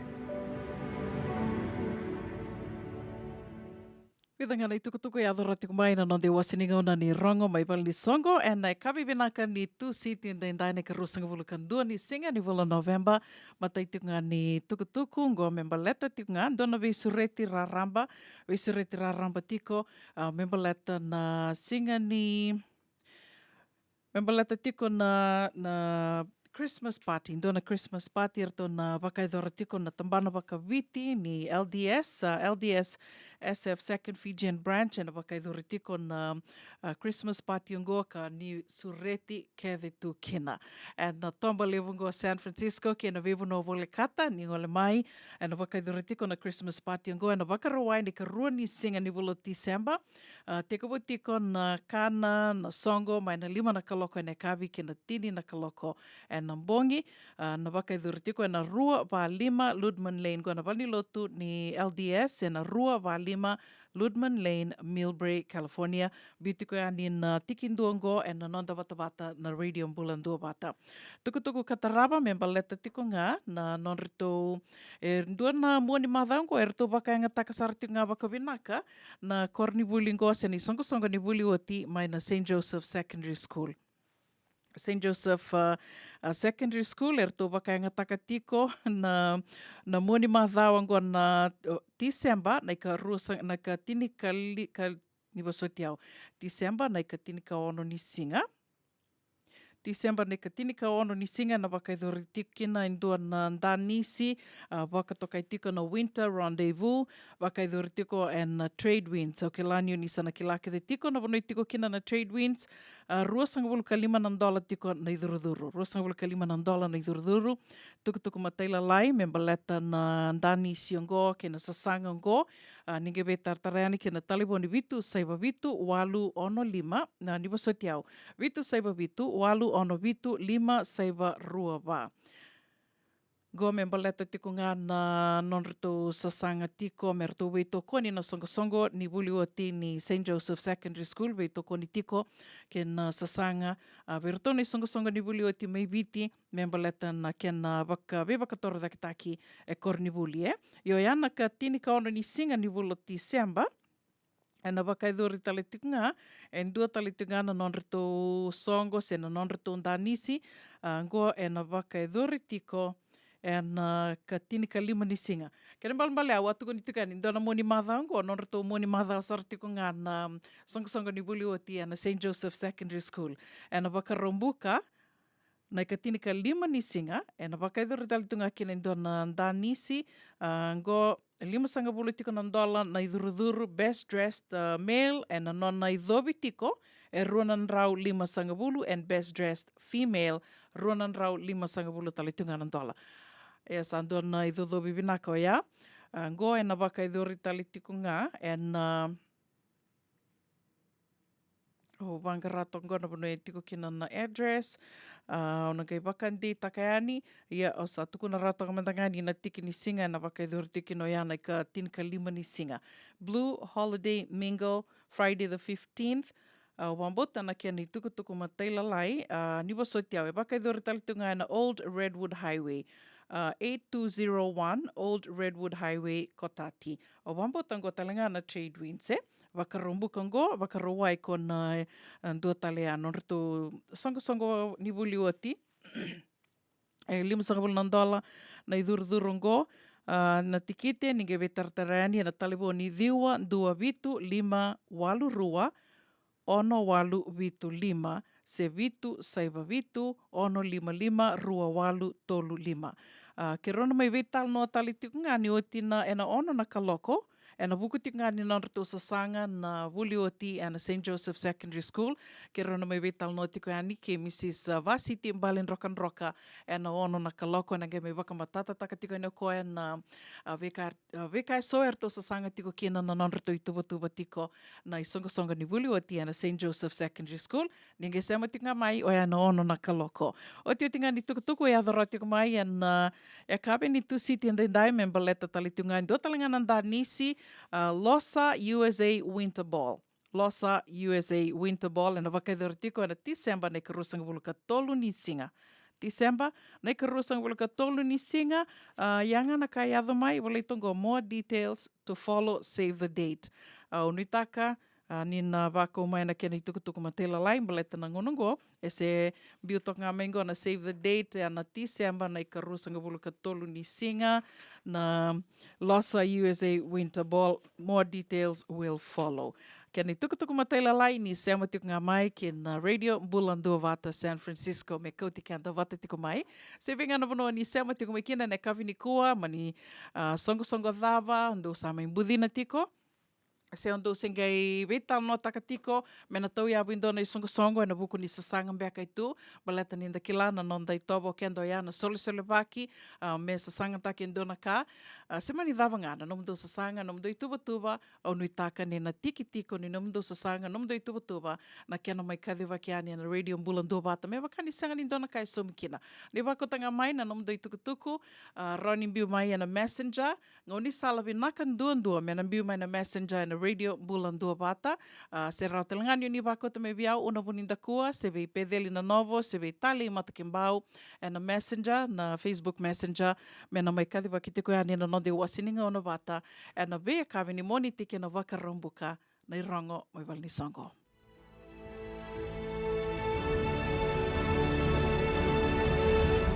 Ongo na irongo mai walani songo and Radio Bulandua Vata San Francisco me kauti kanda vata mai. Pai tomani tiko no wakarongo sere na kavi benaka ni tusi tenda indai ni kerusang vulkan do ni singa ni vulo November sabotonga ngwendo na singa menda dova yani na Thanksgiving. Ni ambaki ngo rorondolu rusanga vulka tolu. Onu itaka ni do na madha venaka na madhango madha tiko ni nonda vaka samataka na veka ke de sara lebnaka. E tu menda na vaka vine venaka tiko kina se vaka dava. Vakambula tiko yani veki mendo na sema tiko ngori mai Aloha Land. Bula venaka ndo bula venaka ratu inoke se rusang turanga ke kimdo na matu Vale mbuluvinaka vakatan la kina visista Vuki Raf mbuluvinaka maramatau kelera na sovi mai San Jose vakanuni vinaka tigo ani vikimdo. Happy Thanksgiving vakatan la kina ve D Lady D vakanuni vinaka tigo ani vikimdo and the city level San Francisco mbuluvinaka mai Utah serua ni matai walu mbuluvinaka sista vakanuni vinaka talitungani vikimdo voliti salome vinaka na sema tigo mai nekavini kua vakatan la kina ve ilaitia tamo imbeka ni mbuluvinaka mbuluvinaka ana takayawa wakanuni binaka tiko andi vikimdo and Jet Set Town mai Nandi vakatalanga kina ve maramakai Bals Rose nimbula vinaka mbula vinaka Sherry Vandinga vinaka vakalevu na sema tiko mai nekavini kua ke wati ke tamani vaka mbimbi talitunga na vena numiango vikimdo ke de sara na sema tiko mai Nandawa kimdrono viotini ve vuama tokailangi ke una tokailangi sema tiko mai mbae na singalevu ni kua onu itaka ni onrombula vinaka tiko Kaunu bia bakambula talitunga ve talida wanga o vambota ni sa ngole tikumbekani vaka ngande na noni ngoli Hawaii vakanuni vinaka Happy Thanksgiving sister vakatelinga kina vikimdo ke sara na turanga na marama ni ra dombulu vinaka doyandra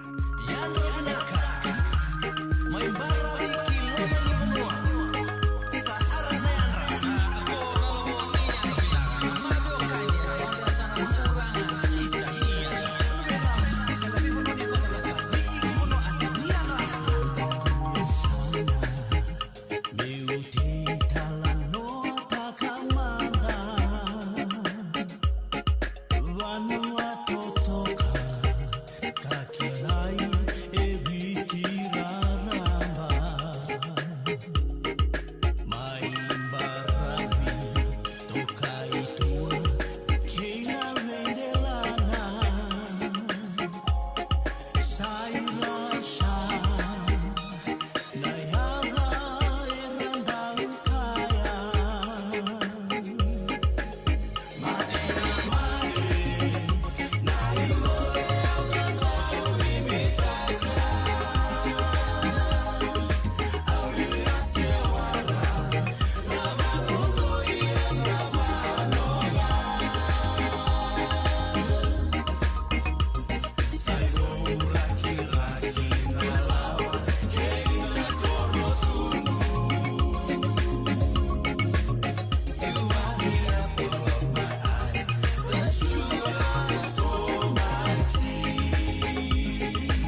ya Robina kana marama naita. Do samba di ba kusa ive. Yandra na ita. Kita sili katalaw mande na Orange Lounge. Maleka. Kursan badi kata-kata pinakasar tunga toboy sembamba kau. Gai wai dala tu kinambata. Koe serengan kori. Sono ngono santa pinakat serengan na kenta kakana. Dina to zoko. Keba kitu sana berata ini baga singelebu. Kitu sana gali baga kabi ngaya ni kena. Na Orange Lounge, katalau buka singelebu se buka kabi, baro te tu buka mango sangai to toka na buno ni kana. Mai na menda tu ide ni ti, kena buka singelebu se buka kabi me buka na buka sekera. Na sui, ike te teke roro buka lolo keina vida tale. Gira ramo kila na menu ni singoya. Na Orange Lounge, tolo-tolong dua Orange Street, Santa Rosa. En dua tala na tamari vingarabi ni Divine Group of Companies.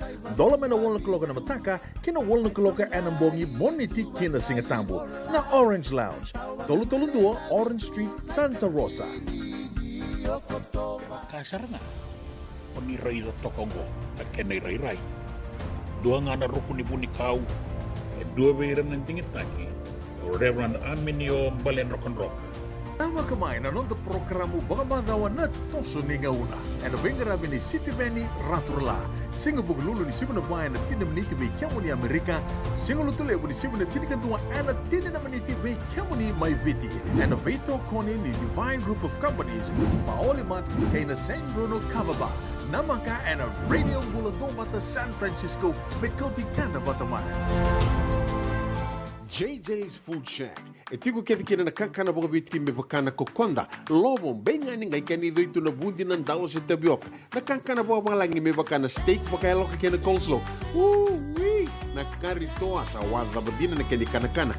Kaya ito talaga na nono specials and na loman ni mga dawa. Daw tamba na Facebook. Na doy ni tiwa yan. Bani mandray pay kay nagbugatali. Gawin na JJ's Food Shack. View Valley mo Billie Jean Street, Santa Rosa, California.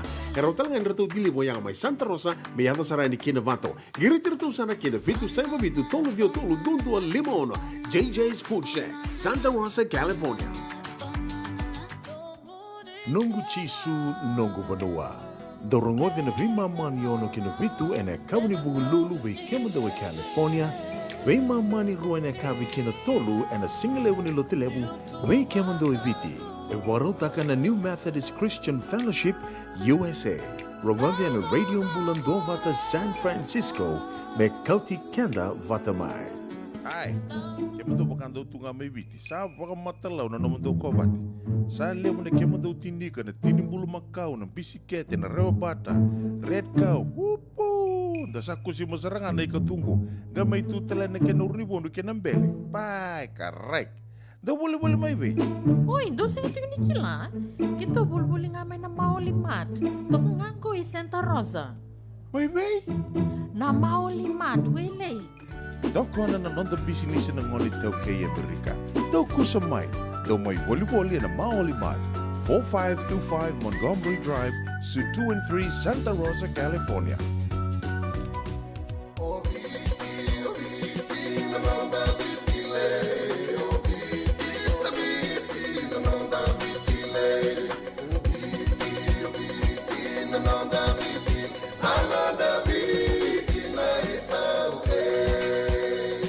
Nonda viti, ke ngasi ni buli paulange reki. Rungodi ena 5 na kaloko ena kabini lotu lebu. Vike mundo e Amerika. Tini karuana na kaloko ena singa lebu ni baka romboka. Vike mundo mai viti. Ena radio bulan tua bata, San Francisco me Kauti Kenda Batama. And radio bulan dua vata sampai 7:05 and tini ke 5 na miniti and dua talanga ngona leka-leka ngo kiro na mai bese matiti ko ni kina ke Nick Leoni Langi na itauke ni California Caregiving Training Academy. Au kelani so ni sana rongo da tiko beka so beka sani wakaitabi and vuli kamai wakaidora tiko na turangongo. Ia ena bina kamenda ngai vital no kina and dua ngona leka-leka ngo. May vital nota gitu ngani na vika so membaleta na Cornivuli, na Academy, na davasoti rauni oni vuli da kina, davasoti monina da kava, vike moni oni na via laki vuli kina. Totoka sa totolo sa ratiko na kena toso, sa totoka tiko na kena toso na vuli ka vakaidhuri tikongo iana kena tukutuku mataila laini sama tunga mai o tina serengo danangai oi sa tikongo turanga sa tikongo turanga ngas ni vuli menda sana vital no sarmandeani na vuku ni California Caregiving Training Academy, sa libu sara na kena vital no taki tiko na numa ni vinaka me kero mai vital no tiko ini kena me rauni na ve vakarara mata ki talitunga iani vikium ni ka sesenga tiko mbeka ni se matata vikium ni na dhava soti manda e rauni una livuli da na vuli ka vakaidhuri tingo en dono mbeka au ngandreva mbeka me una livuli kina sesenga bula vinaka Nick. Bula vinaka Blona listeners. Sandende. Viranga e rasenga i sema vo tiko mai ka rasenga tiko mbeka ni se turi ki mni vinaka o kera rauni uni ngai wakamadala teki ki mni matanga vira. Dak, Nick tale mo mai na oroi se viuni da un robe. Been in the States for about 20 years going. And lagu mai lagu tu nada dango lagu kita ki mati kina me buli ena buli torak na San Francisco University USF did a masters there, came up and lagu tu part-time teaching and me lagu sara new involved in academy go and itu dispense takana buli wir na caregiver se wir na wingaravi wir na adult community and itu na Bay Area Sacramento working sara mission house. For the last 15 years we've been doing it. Naka. Totoka bakoti.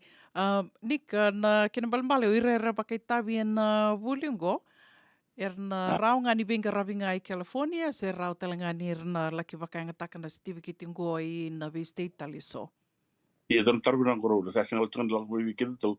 So, another live the last time we did this interview.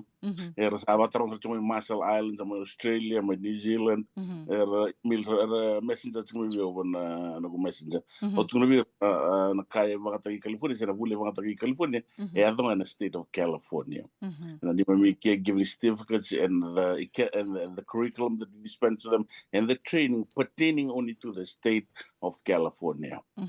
But you can, once you get certified here, we currently given that level say because since California is one of those richest states of the world, and na kena academy na wanta we want to get our lock. Totoka.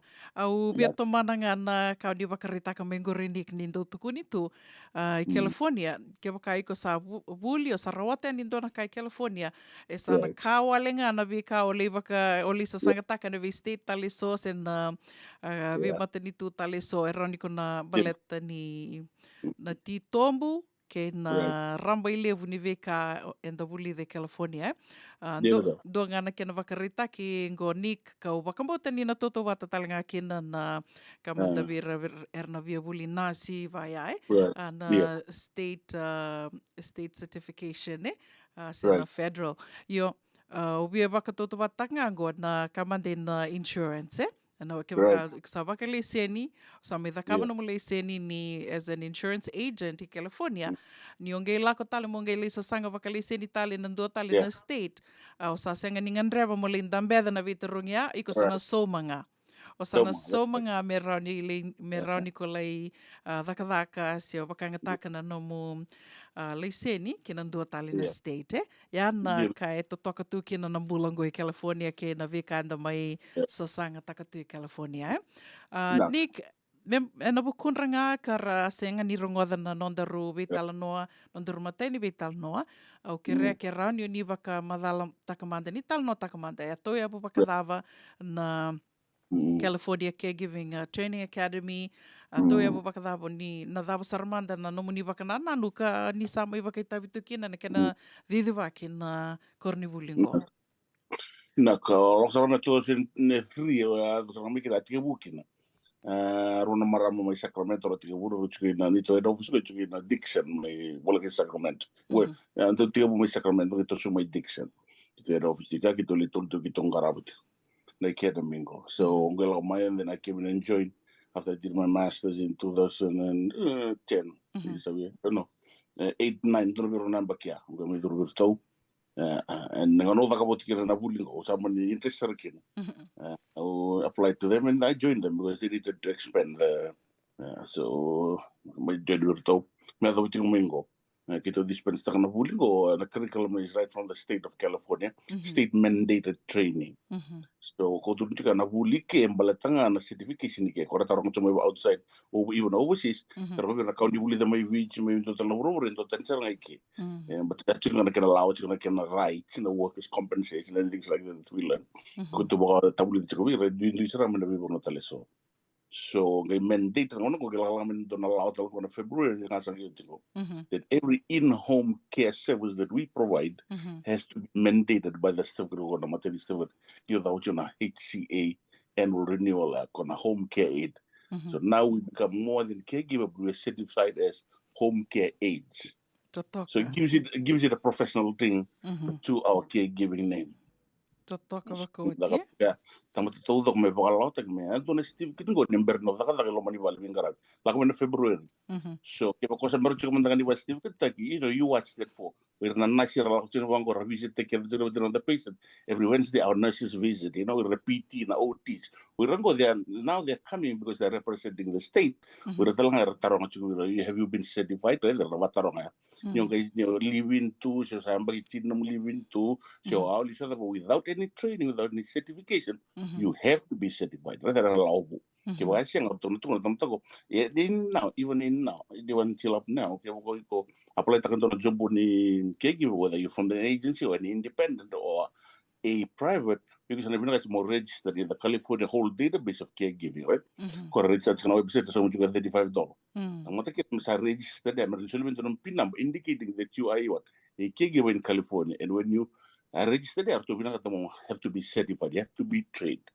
Someone can work. An example of those who live window na maramel nga may ke. Rusa bul corona namba gino na nakadakto. So she worked really good. To a couple to live in after 22 years.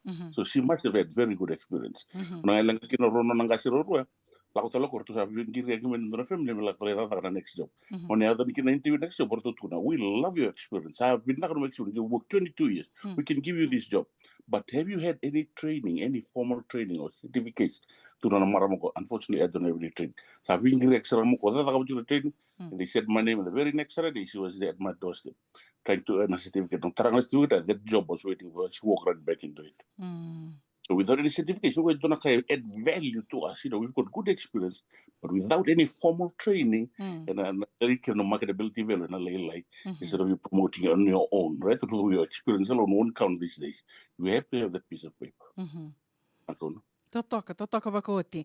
Litaka ni saroni na we baka ungeti tiko ya au kila ni dona ka dondi ba nike mendo matanga ngono mendo na ka me daka me roni kila me kila ina wili ni kriviti sama caregiver tiko ngo sama daka tiko California se America todo comanda o te amenge binda o ertona state go le vida toka artongo me do manda na database via meroni to wiki le tiko kina to kila tikina vida baleta na oronikani sanda lebu na sango le mai da samai caregiving so sarangai tostale baka kimami sangai tostale kina sotale na bitambana so ni vengera via roni do tokaya na kaiviti todo ko ngole mai butu ki merika mai gona bono tona mai teko bukena to mai tau ya bukena vunga like maybe 90-95% right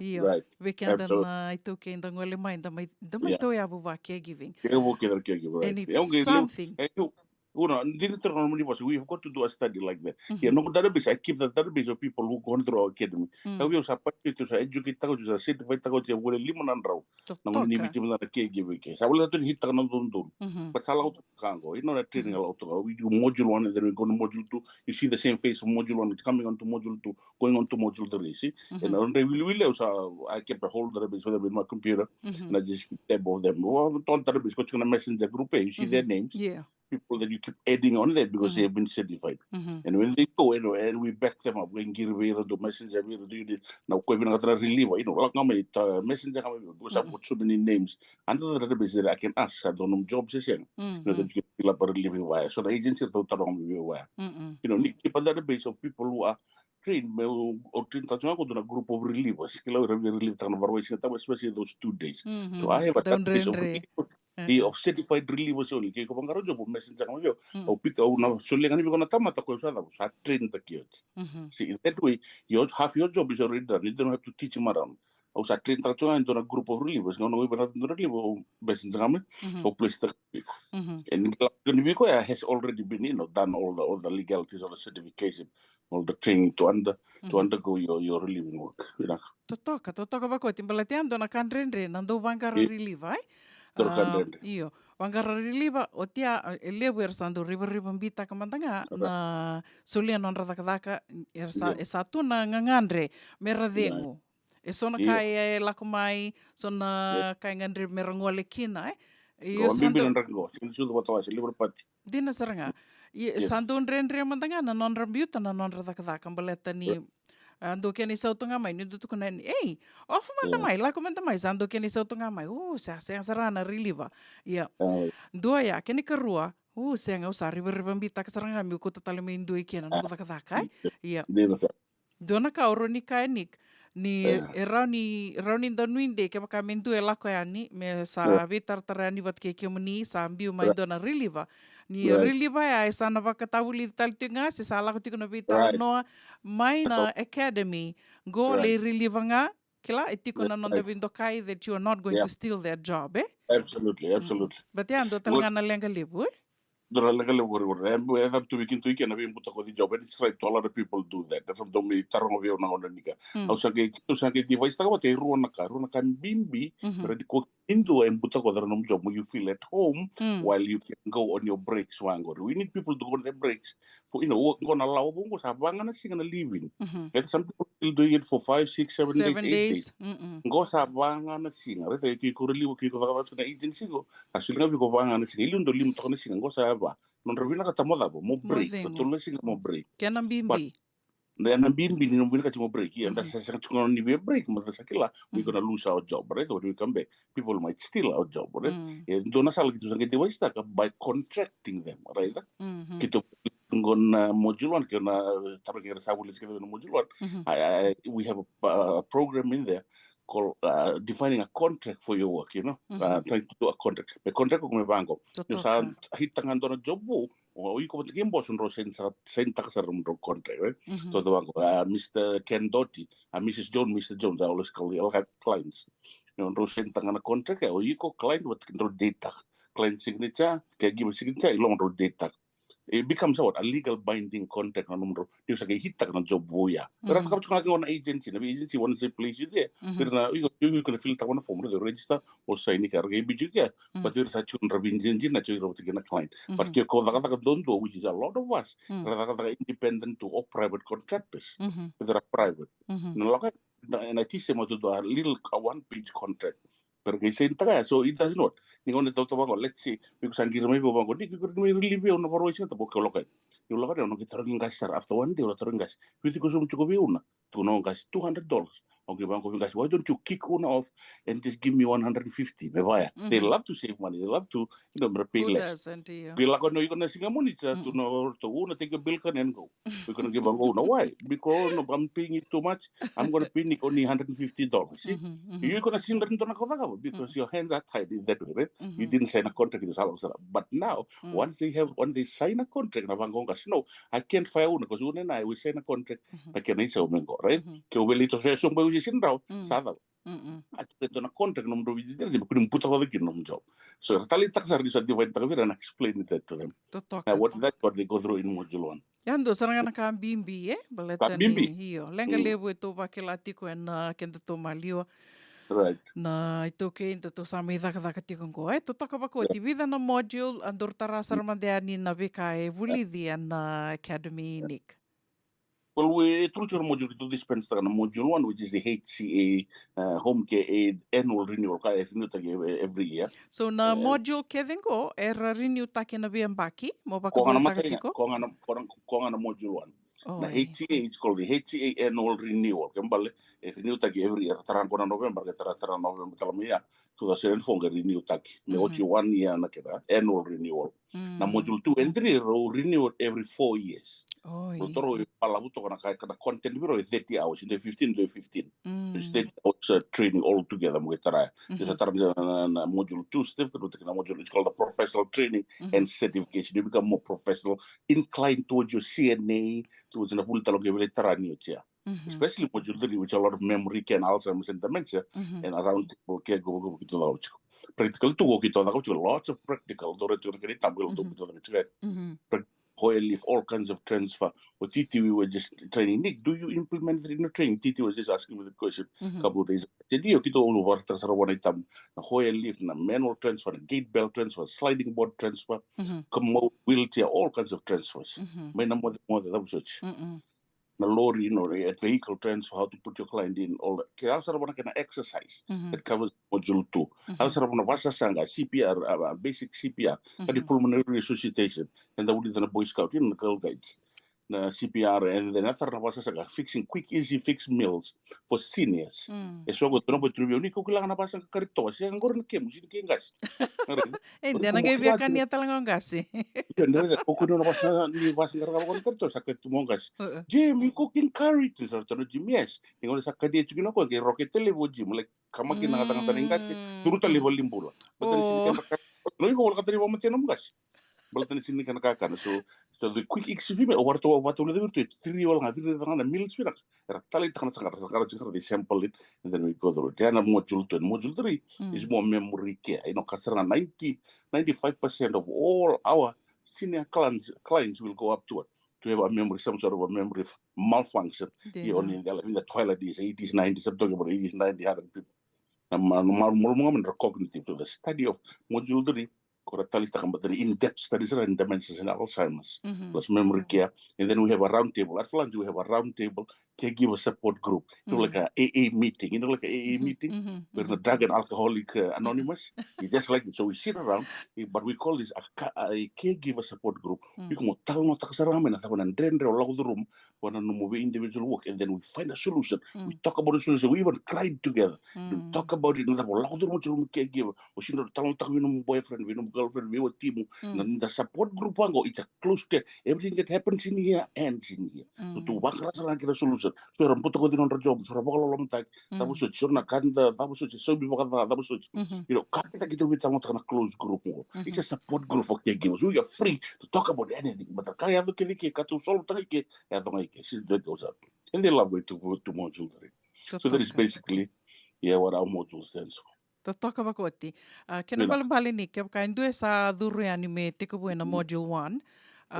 Ya watiasa nangai bakatau ngabu ai via toso kena module 2 and 3. Module 2 or 3. Due bakatau ngai. Kena bali duin na duru.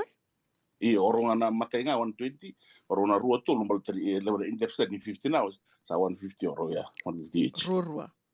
Oi, 150 each.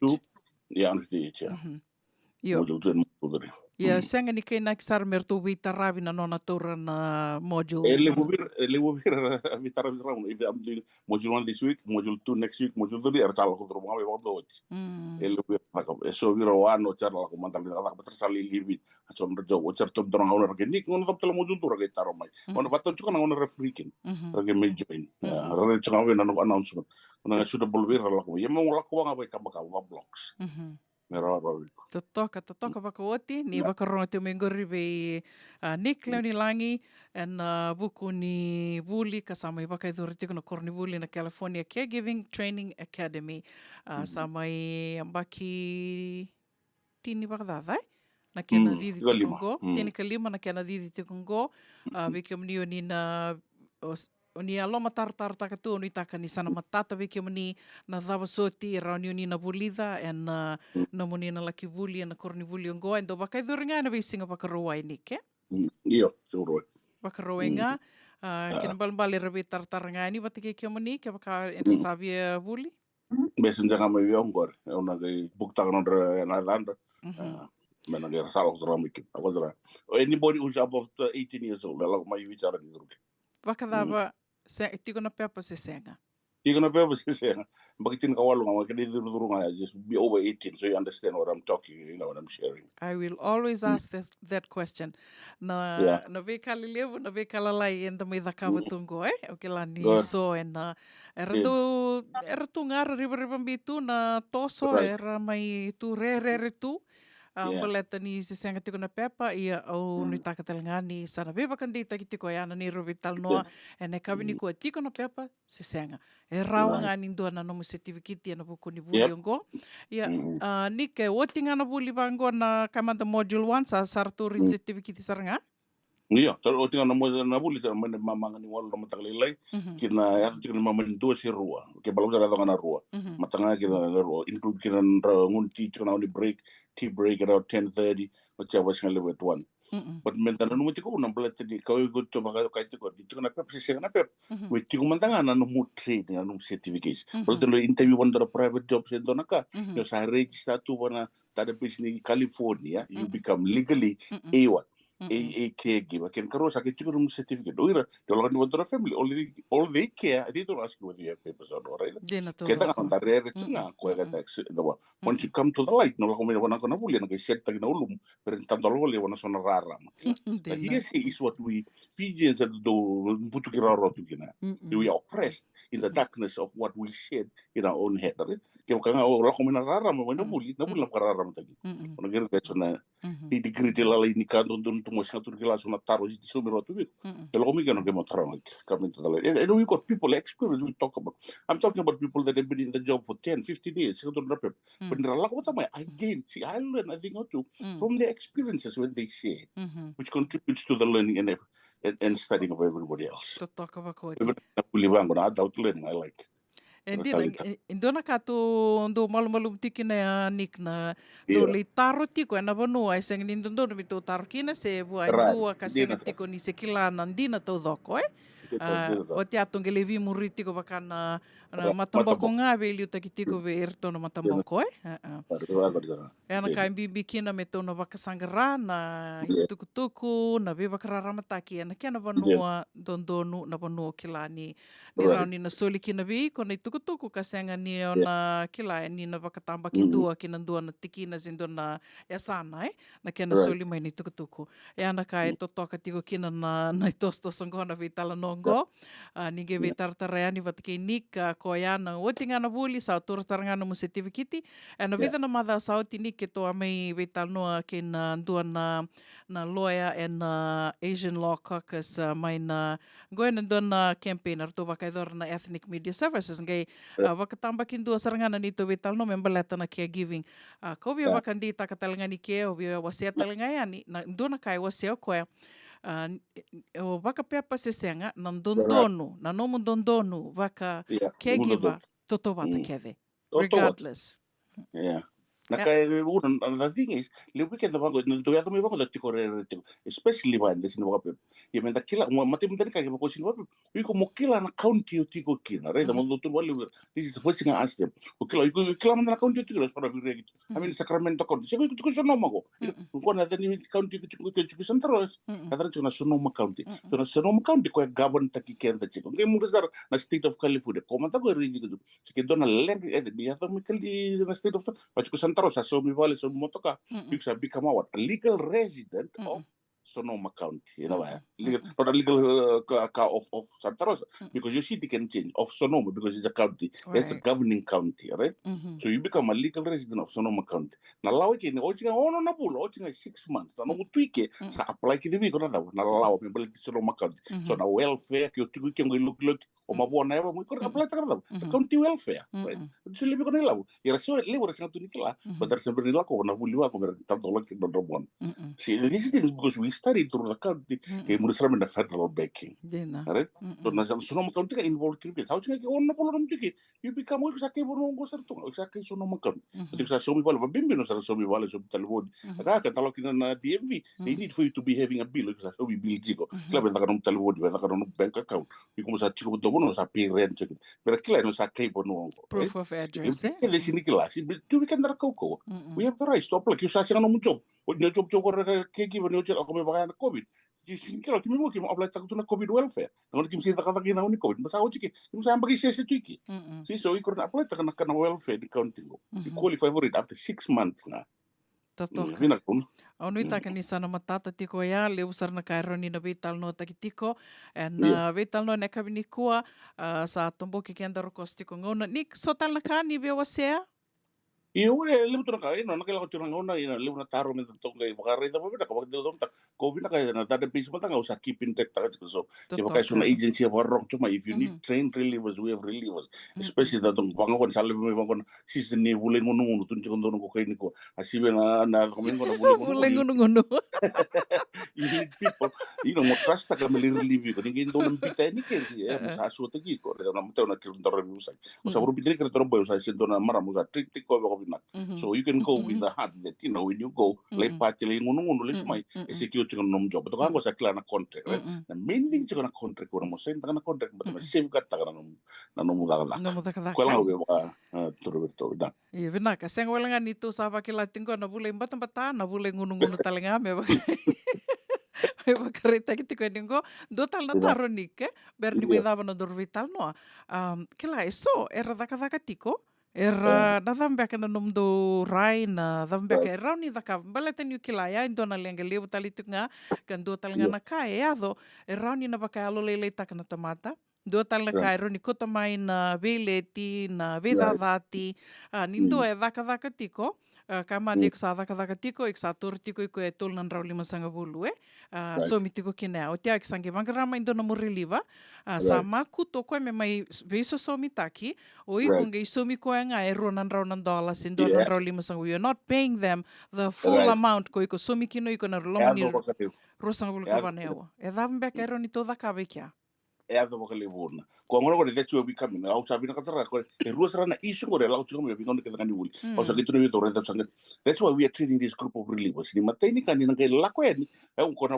ke ba kan girme bi o mi to no me ban girme sen girme ndo tura ini ko ngaram da men ndo no reliv ke ona da patro e bi na so ke mo kila mer ni claro che ni so ya ko ona gitu bi no bi ko na trenta kan sa la ko ke expect kan ni so ko de la ko bi correct bi kun ran ndo le no da bu ro tonta singa to ni kila na ndre ni ndo ba sangkaran na reliv kina ndira din to mi karome yo me relive da que tu sumi to ngabaka so ele bona ya ton pe da sangat nga so na vital no men da rendra sekio te kina non rejo ina totoka yo manda nga ya sa ndo na kan ndo no baka mamasu sarangango ke baka okila ni ana isawi ko to retiko ya ta en don nga by right you have a conscience and the kai and the dokai ke then in the tamata lotu the masutiko it is only fair nindu e mai sosomi taki como na saunga e con don iko somi taki na don me no nai don sera don sera le bona bi bakalam podi bi kedre bona on da do sumi to bakala na ke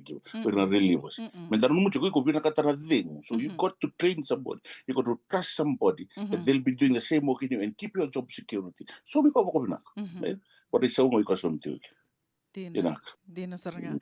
Binaka pa kalebo ke baka tiko so na nomuni baka tataro so baka na baka sama ni via wase mai membaleta na vital noa go senga ni go sakaroni ni vital no ye senga ni kanida badaba e na tomani tiko na vital no go membaleta go na longa new level dua to kila ke to na ngole mai merika go na caregiving Kero sana mai dava tali tunga kena vio kan vina ka waka leunik na ndau waka ngalala te kium ni mai moni mai bebu ke tiko nda mai vital no tak tiko na ulu tangan bimbi na no to tos oi vina ka waka nuni vina ka tiko ani na vuli na madhango naka ke mai vital no tale na wale imo de mata vina wale bona naka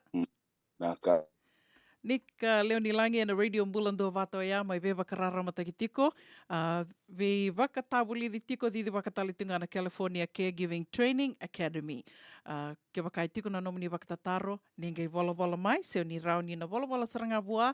Nik Leoni Langi o ana yada ka wakaanga takitiko na Messenger, seo ni witartar mai, una buninda kua, and Radio Mbulando Vata na Messenger talinga.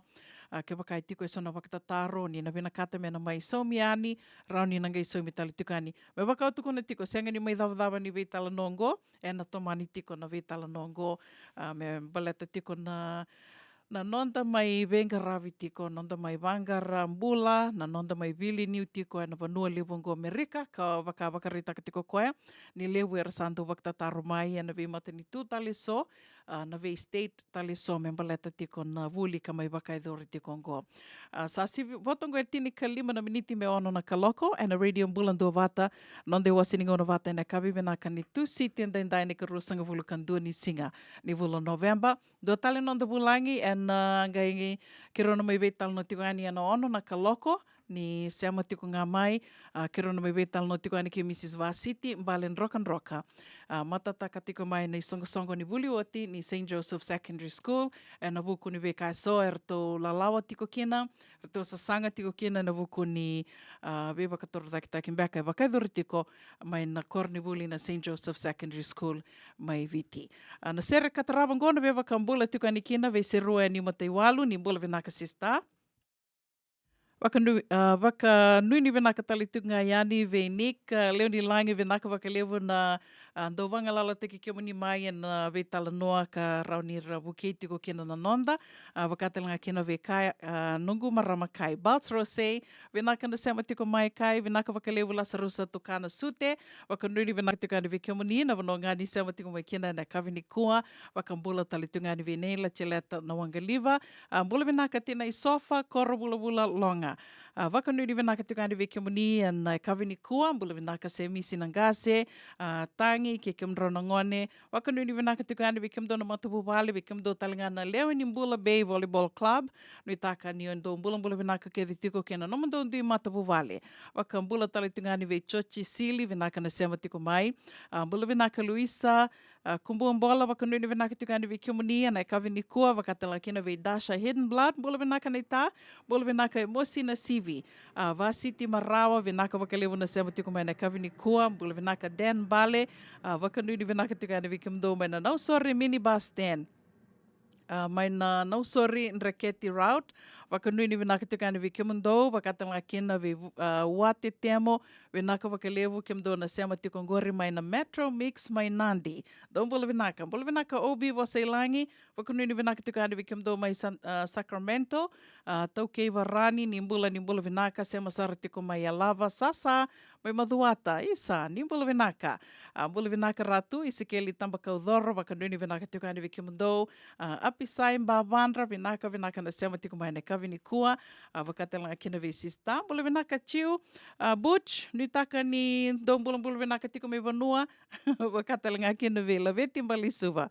Turangai anu, do mbula mai na Wagga New South Wales. Waka telanga kina ve kimundo ke sara na sema tiko ngori mai nandawa. Waka mni kede na waka ulori tiko na waka didi minibus tiko, waka nuni vinaka ninda nanganga rori tiko na nonda vedidi aki tiko ene kavini kua.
do ba ka tolo tiko. Do saya alam pala mo din na.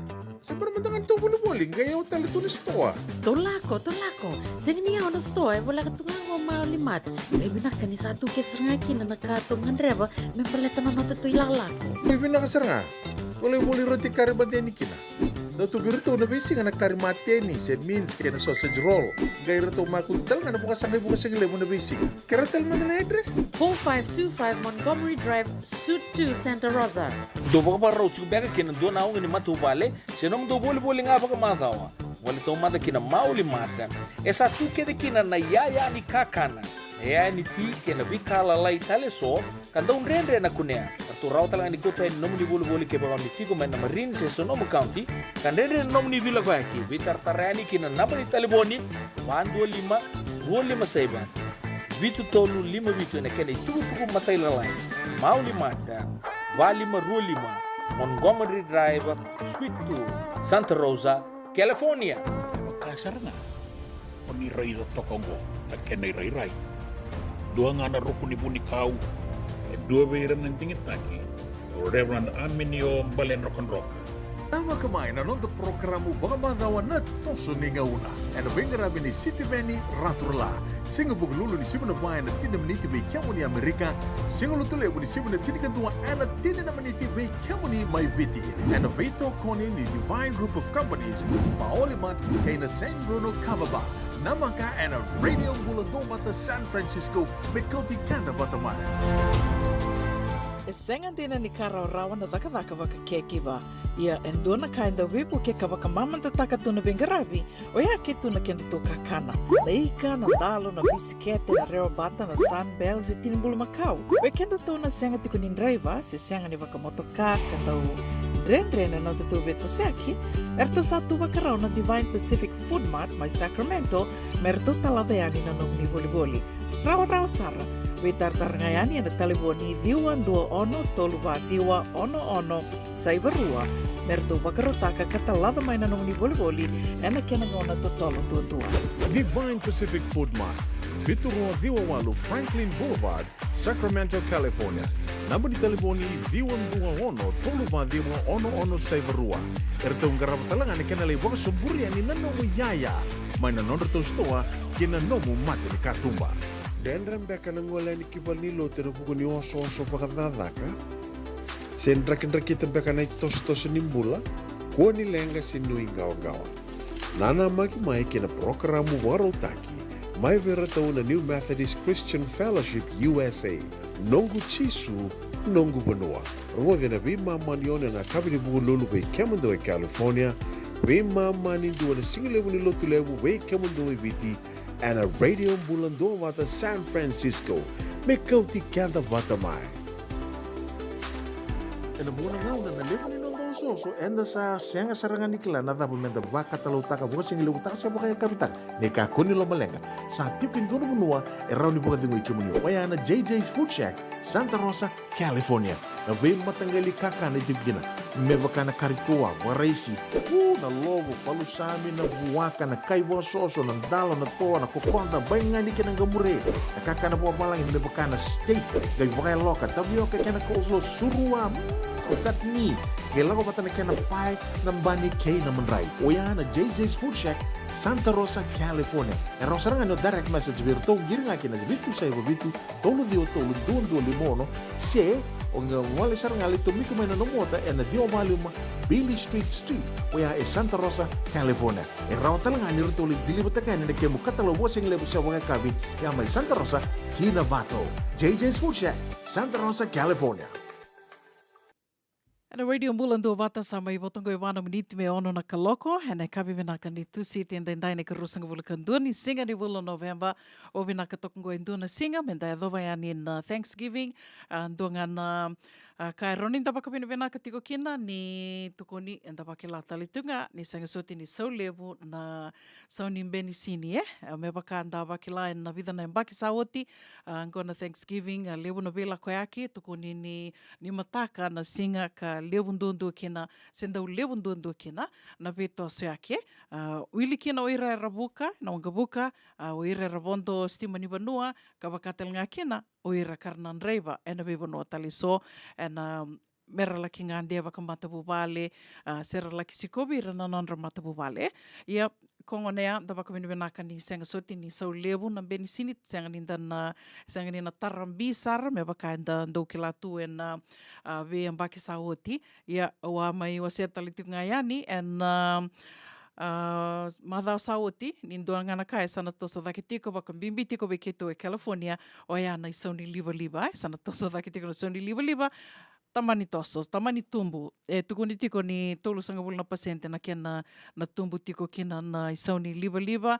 Kila ni dando waka wale takatu na misini ke waka bikin dato na tiko e wale na misini ni saba senga ni tondo waka sama taksartu na tambano ya na bikin dato na tiko bikin dato na dishwasher waka talanga kina na goa ni saba ke leitungo na bata na hita sa ando onto na hita kona be kala liva ya e tiko e sonango ni sala rauni to na waka leli takasambukina na nondo to waka ngataki liva e nan rakim bata ongo lasa vio na ni robetal no tiko ke Nick ngai tuku no koea go do talanga waka toka e talitunga na vulango na vula ngunu na leuni veira nando ngunu leu talitunga na ngunu na ana ngona vango waka bimbi tiko na ninda sa dono maka tiko e nyongo na ngona ni songo waka talanga kina vikim do mai viti bucho ke la vula ngunu talitunga nga vikim dongo ia semani waka dava na beka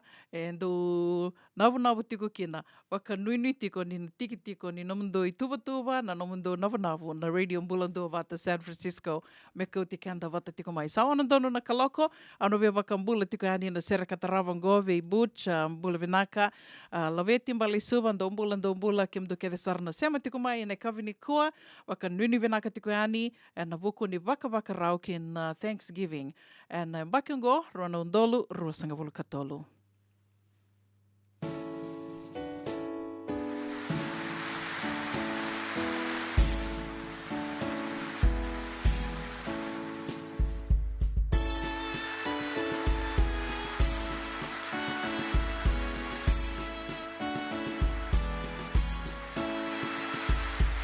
Auna balataka na ya vai viti na nugubanua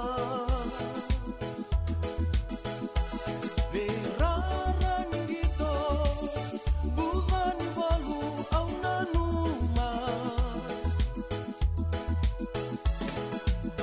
niwa susuni katumberikina ena veisinga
Sabiti no bubiti mo kalongata Yava musaroro mayawa Kibei banua e mura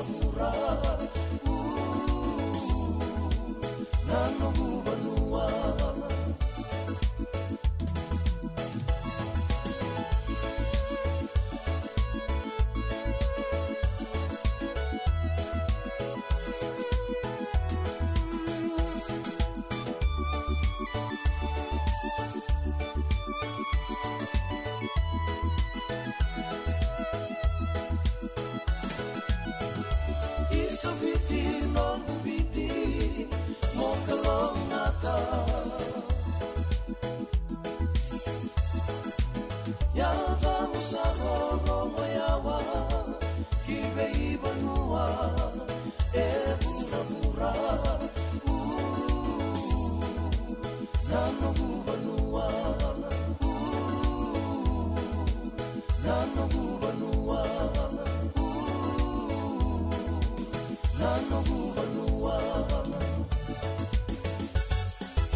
Radio Bulan Dua Vata, me kau ti kenda vata mai San Francisco ki pura-pura. Sema mai ngai wasea yani.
Tau samba di ba kusa-kusa iwe. Yandra na ita. Kita sili katalaw mande na Orange Lounge. Maleka. Gorsan ba di kata-kata pinakasartunga toboy simpang bakau. Gai wai dala tukin nambata. Koe serengan kori. Sono ngono santa pinakat serengan na kenta kakana. Dina to zoko. Kaya kita sana berata ini bagai singlebu, kita sana gali bagai kabi ngaya ni kena. Na Orange Lounge, kata lau bagai singlebu se bagai kabi, baru tegi tu bagai manggo sanggai to toka na bono ni kana. Mai na menda tu ide ni ti, kena bagai singlebu se bagai kabi me bakana bagai sekera. Na sui, ike tabu teke roro bagai lolo kena vida tale. Gira rau mo kila na menu ni singoya. Na Orange Lounge, tolo dua Orange Street, Santa Rosa. en dua tala na tambari vingarabi ni Divine Group of Companies. Dola mena wolna kaloka na mataka, kina wolna kaloka anambongi moniti kina singatambo na Orange Lounge. Tolu 2 Orange Street, Santa Rosa. Kasarana. Pangiray da tokongo na kenay ray. Dua ngana rukuni buni kau. Dua beiran ng tingit taki. Reverend Aminio Balen Rock. Tama kamay na nung programo baka madawa na toso ni ngauna. Ano bingarabi ni City Veni Raturla. Singa buglulu ni Sibuna Bayan na tinamniti vay kiamo ni Amerika. Singa lutulebo ni Sibuna tinikantua ana tinanamaniti vay kiamo ni Maiviti. Ano vayto koni ni Divine Group of Companies. Maolimat kay na San Bruno Cavaba. Namaka ana Radio Buladong Bata San Francisco. May kauti kanda Bataman. JJ's Food Shack. Etigo kete kina na kakana boga bitki me bakana kokonda. Lobo benga ni ngai kani do na bundi nan dalo se tabioka. Na kakana boga langi me bakana steak baka loka kena coleslaw. Wee! Na karitoa sa wadha badina na kani kana. Kay tigo talanga na nono to specials and lomo ni madawa. Dau tamba na Facebook. Na doi ni tiwa ya na bani mandrai pai ke na bungatale. Go na JJ's Food Shack. View Valley mo Billie Jean Street, Santa Rosa, California. Pero talagang rito dili mo yang may Santa Rosa, may yato sarani kinavato. Giritirito sana kinavitu sa mabitu tolo vio tolo dundo al limono. JJ's Food Shack, Santa Rosa, California. Nongu chisu, nongu banua. Dorongo de na vima maniono kinavitu ene kawani bugululu we kemadawa California. Wei mamani ruane kavi kina tolu ene singalewu ni lotilewu we kemando eviti. Ewarotaka na New Methodist Christian Fellowship, USA. Rongwandi na Radio Bulando Vata San Francisco, me kauti kenda Vatamai. Bula binaka ni Matthew, ni sawa kuskusibe. Minsan, ni bula binaka, o se vivi mandongo kina maolimat. Ele itaka kina endona nito bakataka kanalalay. Yung leu kutaka bakatotolo, ni bernirto yavea ni nabulangi. Oi, o dia bakasanga. Erto bakasanga talanga orato. Sarara saranga. Go enda so mga nakakana. Esen enda so manakena bakanya takina olo. Oi, okay. Binaksaraman da kilatiko. Maolimat, Valley Marulima, Montgomery Drive, Suite 2 and 3, Santa Rosa, California. Veitartara sarani kina naba ni telefoni 125 saiba vitutolu 5 ene kena itugutugu matalalai. JJ's Food Shack. Etigo kete kina na kakana boga bitki me bakana kokonda. Lobo benga ni ngai kani do na bundi nan dalo se tabioka. Na kakana boga langi me bakana steak baka loka kena coleslaw. Wee! Na karitoa sa wadha badina na kani kana. Kay tigo talanga na nono to specials and lomo ni madawa. Dau tamba na Facebook. Na doi ni tiwa ya na bani mandrai pai ke na bungatale. Go na JJ's Food Shack. View Valley mo Billie Jean Street, Santa Rosa, California. Pero talagang rito dili mo yang may Santa Rosa, may yato sarani kinavato. Giritirito sana kinavitu sa mabitu tolo vio tolo dundo al limono. JJ's Food Shack, Santa Rosa, California.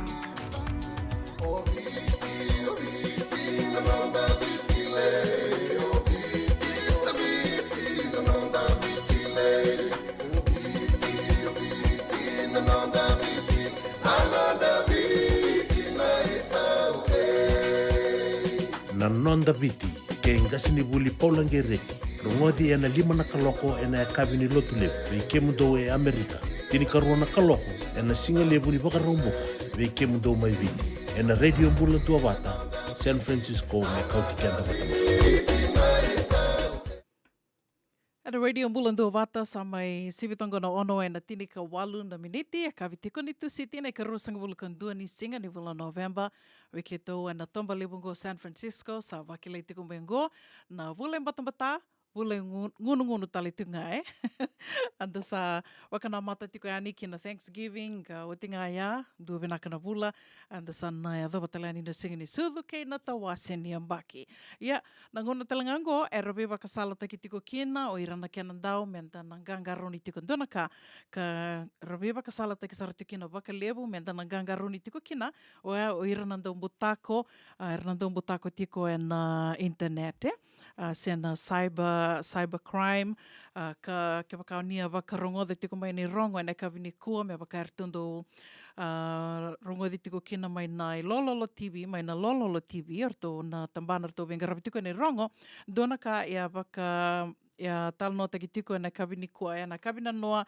gaindo mai tondo mai rongo the tiko kenda tō e na singa katarawa nia sa lewai tiko ngo mai Velewa in dona toranga ni India e na wukungona ngani dhala wango na cybercrime ia na yadha ni na kai pakatoka i kina na butako se mo wakaidora na iwalawala iso sombe ka rawakamata wulo tu karangaindo waka yadora tu e sona ka me rawuni taki ira tu kina ira senga ni ra wakaritaka na kenra ireira indina se nio irandina sarangaindo tu e sona vos e so ra leu na vosa endo tau e endo rauni na wakawu lenga saranga sona i tuku senga nindina, senga nindondonu e rando biuta tumai ia koe a kanda ronga the tiko kina ni sa mai lewa i tiko kina vai lewa i tiko kina dona turanga nindia mai viti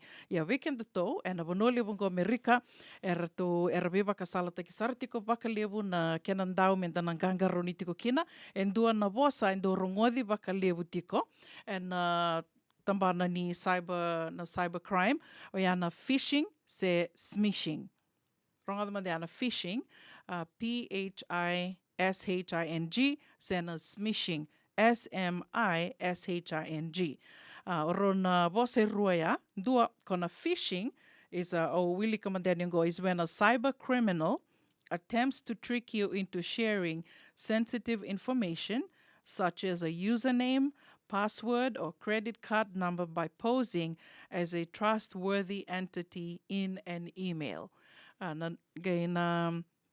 Kaintontono men dana gangaro ni tiko kina non the email sa tunga non the talibuni sa rau tunga non the reda non the email the somana non the email sen the bola kina kongonea ya ndona ngoni sala e ravaka nga taka mai na e vaka toka i tiko yana phishing e ravaka nga taka na ndombu tako mer tora kina na ke mui tuku na no mui tuku ka wakatel nga kina na no credit card kara rau ni ra email mai se lewu ngona yana ngoni sala e rana dobe tartar me kina ka igona ge na numa wiko ni ya nduam beka nrobe kilai se nduam beka na kambani o a volleyball kina o senga tu ni o sa senga o nguile dhava ni o senga ni volleyball kina koia o tiar saranga ndo tukuna mai ko volleyball mai na kango kerker wakandi takamanda mai ni ngona no address ngona no na password kere no password na username na beka va ya na edana na phishing dotale na smishing S-M-I-S-H-I-N-G smishing is like phishing Totobatanga kina phishing ko baka madala takania, but occurs when an attacker sends a deceptive text message or SMS to lure you into clicking a malicious link or providing personal data.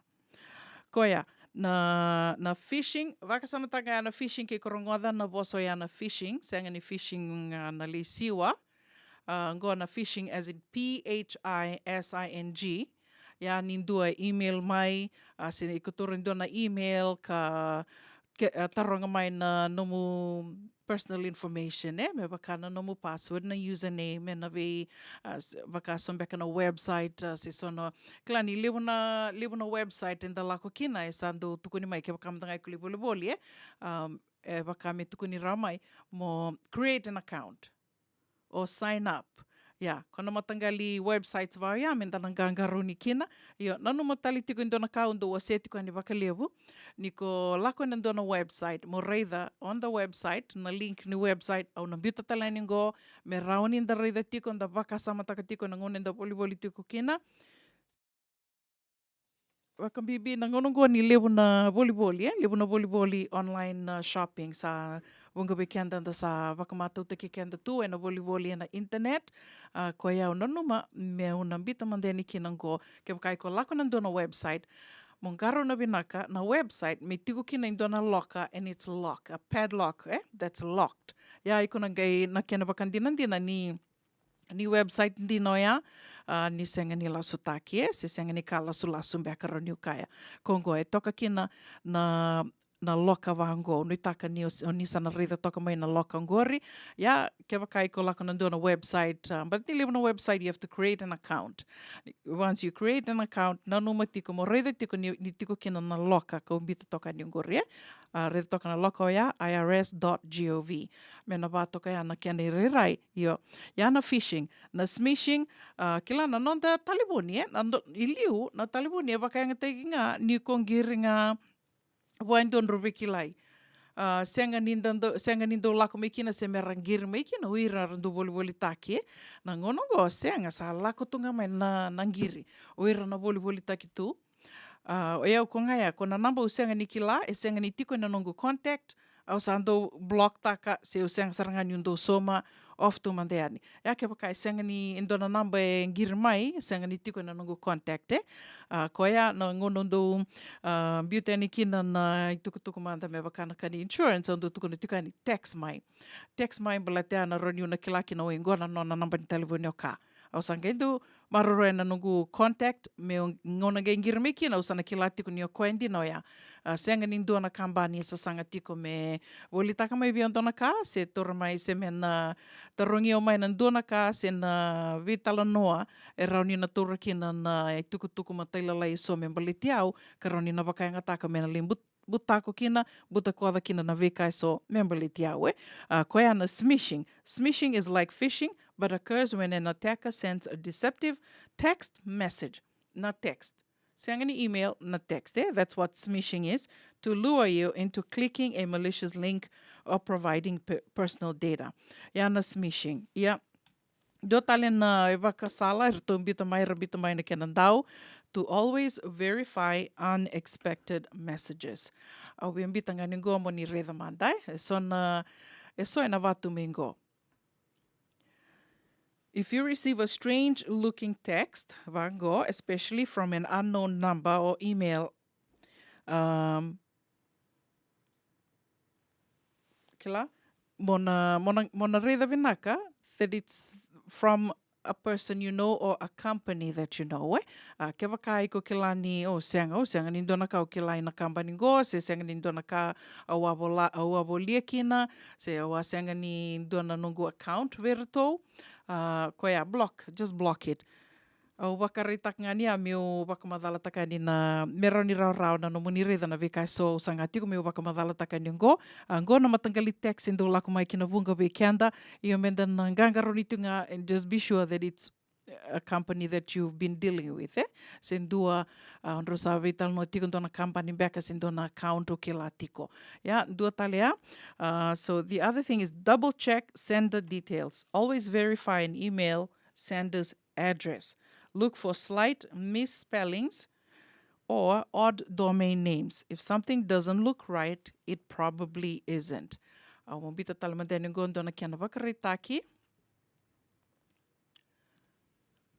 Ko wakai na email e lako mai, i ko ngai reda tungo ke wakai nga takatunga na nortungo me wakaritaki kila meu wakamadala takatika ni kina na vekai. So sangati ko meu wakamadala takani kina menda nangaro ni tiko kina dai andra vitiko e na buku ni butako e sa wakai durtu e na ngonongo wakambibi na ngona ni boli and internet. So ke wakama ni reda na website na na email e lako yani i ko ngai reda vango reda e veda lati tu dina ni bole tu ni Xfinity yo ngai reda na spelling e senga ni Xfinity, senga ni spelling ni Xfinity ke wakai ko senga ni oyan rendra vitiko senga ni onganga ronitiko ona nanu manga ni oyana Xfinity o tia na mani laksar na nanu na soma na matagali email va ya koya menda nganga ronitiko yan rendra vitiko that it's from endo na email address iko reda ni vango endo nutu na kai bola itu mekina ndo tale ngai ndo tale to avoid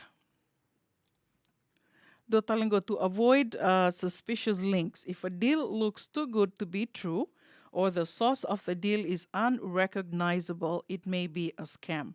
Do not click on any links in the message. Delete it immediately. Koya, obia wakaritaka nyongo ndona kena I wakaritaki. Kongo, congrats, you won $10,000 from kona company usanga ni veda buteani o nui taka ni na sanga ni na boko diken tu ko so na na ibola mata Boleh tes wakanda sa river bitu ndo ngana vosa enta dabuta se sona rorongon na iba katangi sa na copyright law sa ando na kanor tundu boko tigo maior tu mai ibola mata. Ya Congo ke wakai koreda ai tu mai if it's too good to be true it probably is too good to be true ko niko waka muria se ko talera rao na veka so tuku ni tiku mai oia ko ya me wili katalani if a deal looks too good to be true or the source of the deal is unrecognizable it may be a scam do not click on any links in the message delete it immediately koya onitaka ni rauni na dona ngangaro ni tiko wakambimbi na ngona ni volleyball ngo lebu tiko ersana volleyball sartunga na dona kana sobi nakani ya boli takitu wakambimbi na no volleyball na internet online shopping is huge so bina katu na veka ndo bolia tu and on the internet o tianga so same day delivery so na singa katarava sa deliver mai sa vatu ya yan dina saranga merlevang kalovie yan do mandang na kami to na tombo kira rawa baterango ko ngaya saramba gasen dina rendre matanga mendo tombo kira koya unitaka ni rauni na beba karara mata ki tiko yani dalanganga rori tiko kina na ngona ni singa ni sudu wakatawasi nda wakana mata tiki nongo sa ngona tiko ni volleyball ngona tiko ni marau lebu talanga ndo lebu non rambonisi na ngona vango lebu na silini koya songa na kamenda nanganga rori tikina and another thing keba kauni sali volleyball maroro na no murisiti keba kaumani volleyball na volendo na loloma se volendo na yaya ni vale maro roi tiku na nomor risiti eni bermande ni maro roi na nomor risiti mo reida ni ko sa boli o ti o reida ni toto bata saranga na kai ko boli mai na kai tamba kitu na risiti balate atalnga endona ngona era ni rambuta ko talitunga kina oira na vembisi ni silele weso andali boli beira na vesto lele weso so erndo tu kono oi kito sani kla it's just a typo au tamba kadala yo for whatever reason, endono nga mendan na andra vitiko reida no murisiti ni berniko duritumba gai marro etiko dena manio senga ni lita kana be kaubolia se o yave vale senga ni be rau ke na no muinaki rau na no muna vaksukali stale na yaya olibolia so na kami dan nganga ronito ko kina na ngona ni volleyball ngona ni vakasilini bekem ni na vakasilini tiko vakamboni sitiko na ngona ngo sawa tunga rosta ngabula kawalu na miniti me vitu na kaloko and non de wasini gono vata na radio bulando vata tomani tali tiku manda non ta vakaronga sere ne kavini kua na sere kataravan gono ve vakambula tiku andikina ve moses so kurndo bula vinakan na toranga na maramatau vakanuni vinaka tiku andi ve kimdo mai na vuni vai levu mai mba ndo bula vinaka vakanuni vinaka tali tiku andi ve dile di vakatalanga kina ve nani se loki nimbula vinaka na ita vakanuni vinaka tiku andi ve kimdo mai Ronald Park vakatalanga kina ve Anil Kumar bula Anil happy Thanksgiving. Bolo vinaka na teina vakanuni vinaka tikani vikim do Milbray senga talani ngula da vitikeno kini si mere ranandi ni bolo vinaka Butch vakanuni vinaka tikani vikim do kemondo talanga mai Wagga New South Wales unitaka ni ndo bolo vinaka tiko vakatanga kina ve Lasarusa tukana sute unitaka ni bolo vinaka tiko Lasarusa bolo vinaka talitngayani ve kemondo mai Utah seroa ni matai walum bolo vinaka sista vakanuni vinaka ngayani ve Nick Leoni Langi kena vuku ni vaka rau and dhaka vulim baka na madhango senga ni madhala ina ndua tiko na vuli na madhango se senga au ke la ni rito ndua tiko na rito oso ndua tiko na rito so mate na madhango vaka bula talitungani ve Maramakai Balts Rose vaka nuni ve naka talitungani ve kiomni Neila Chileta na Wangaliva ke kimdo ke Sara and City Cruises San Francisco, Dombula Vinaka, nominito kaningo una vuninda kuwa ni sa votongo rosa ngabuluka vitu nominiti me vitu na kaloko.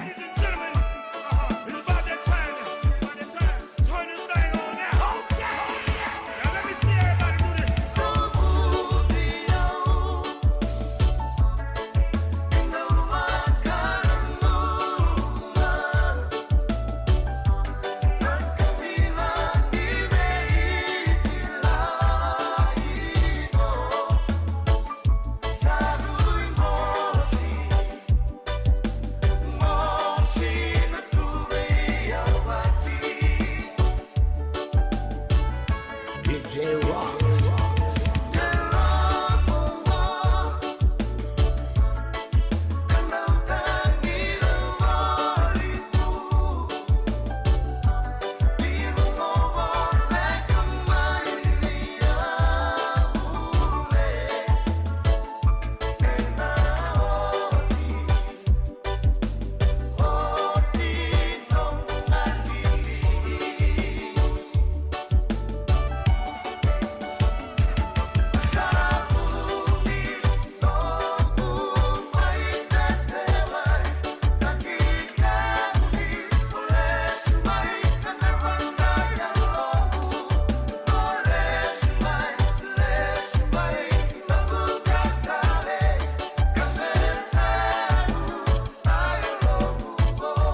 Hey, do ba ka totolo tiko? Do saya lupa lamun dina. Sa permentangan to boli-boli, gaya hotel itu ni stoa. Tolako. Sa niya na sto ay wala ka tungang o maulimat. Ay binaka ni satu kit sangaki na nakatungan reba, may paleta na nato to ilalako. May binakasar nga. Boli-boli roti karibante ni kina. Do to birto na bisi nga nakarimate ni, sa means kaya na sausage roll. Gaya rito makuntal nga na bukas sagay mo na bisi. Kaya tel man na address? 4525 Montgomery Drive, Suite 2, Santa Rosa. Do ba ka raw chubega kina do na ni matubale, senong do boli-boli nga ba ka matawa. Wali to mada kina mauli mata. Esa tu kede kina na yaya ni kakana. Yaya ni ti kina bikala lai tale so, kanda un rendre na kunea. Tu raw talang ni kota ni nomu ni boli-boli ke ba ni tigo man na Marine se Sonoma County, kan rendre nomu ni vila ba ki vitar tarani kina nama ni taliboni 125 saiba. Vitu tolu 5 vitu na kena itu matay lalai. Mauli mata. 525 Montgomery Drive, Suite 2, Santa Rosa, California. Kasarana. Oni raido tokongo na kena rai. Dua ngana rukuni buni kau. Dua beiran ng tingit taki. Reverend Aminio Balen Rock and Rock. Tama kamain na nung programo baka madawa na toso ni ngauna. Ano ba yung grabe ni City Benny Raturla? Singa buglulo ni Simon Bayan na tinamniti may kamo ni Amerika. Singa lutulay ni Simon na tinikantuwa na tininamaniti may kamo ni May Viti. Ano ba ito koni ni Divine Group of Companies maolimat kay na San Bruno Cavaba. Namaka and a radio bulado mata San Francisco may kauti kanda bataman. Senga tina ni karaw-rawan na daka-daka waka keki ba. Ia endona kainda wipu ke kabaka mamanta taka tuna bengarabi o ya ke tuna kenda to kakana. Leika na dalo na bisikete na reo bata na Sunbelt e tinimbulu Macau. We kenda tuna senga tiko ni driver se senga ni waka motoka kanda u Rendre na tutu beto seki, erto satu bakarao na Divine Pacific Food Mart may Sacramento, merto talaveani na nung ni boli-boli. Rawa-rawa sara, witar-tar ngayani na taliboni diwan 21 toluwa diwa ono saibarua, merto bakarotaka katalada may na nung ni boli-boli, ena kenangona totolo tuwa. Divine Pacific Food Mart, Viturua Diwawalu Franklin Boulevard, Sacramento, California. Namba di telefoni Diwan 21 Toluwa Diwa ono Saivarua. Erto ngarap talangan kena lewak suburi ani nanomu yaya. May nanondo to stoa kina nomu mati ni katumba. Dendram beka nangwala ni kibalilo tero buku ni oso pakadadaka. Sendra-kendra kita beka na tos nimbula. Kuo ni lenga sinui gawa-gawa. Nana magi mai kina programo warotaki. Mai veratau na New Methodist Christian Fellowship USA. Nongu Chisu Nongu Banua. Rungo na bima manione na kabini buku lulu be Kemundo e California. Bima mani dua na singilewu ni lotu lewu be Kemundo e Viti. And a radio bulando wata San Francisco. Me kauti kanda wata mai. Ena muna ngau na nalewu ni nondo soso. Enda sa senga sarangan nikla na dabu menda baka talutaka buka singilewu taka siya baka ya kapitang. Nika kuni lo malenga. Sa tipin dono bunua erau ni buka dingo ikimunyo. Waya na JJ's Food Shack, Santa Rosa, California. Na bayi matanggali kaka na itibigina. Mebaka na karitua, waraisi. Na lobo, palusami na buwaka na kaiwa soso, na dalo na toa, na kukonda, bayi nga ka ng gamure.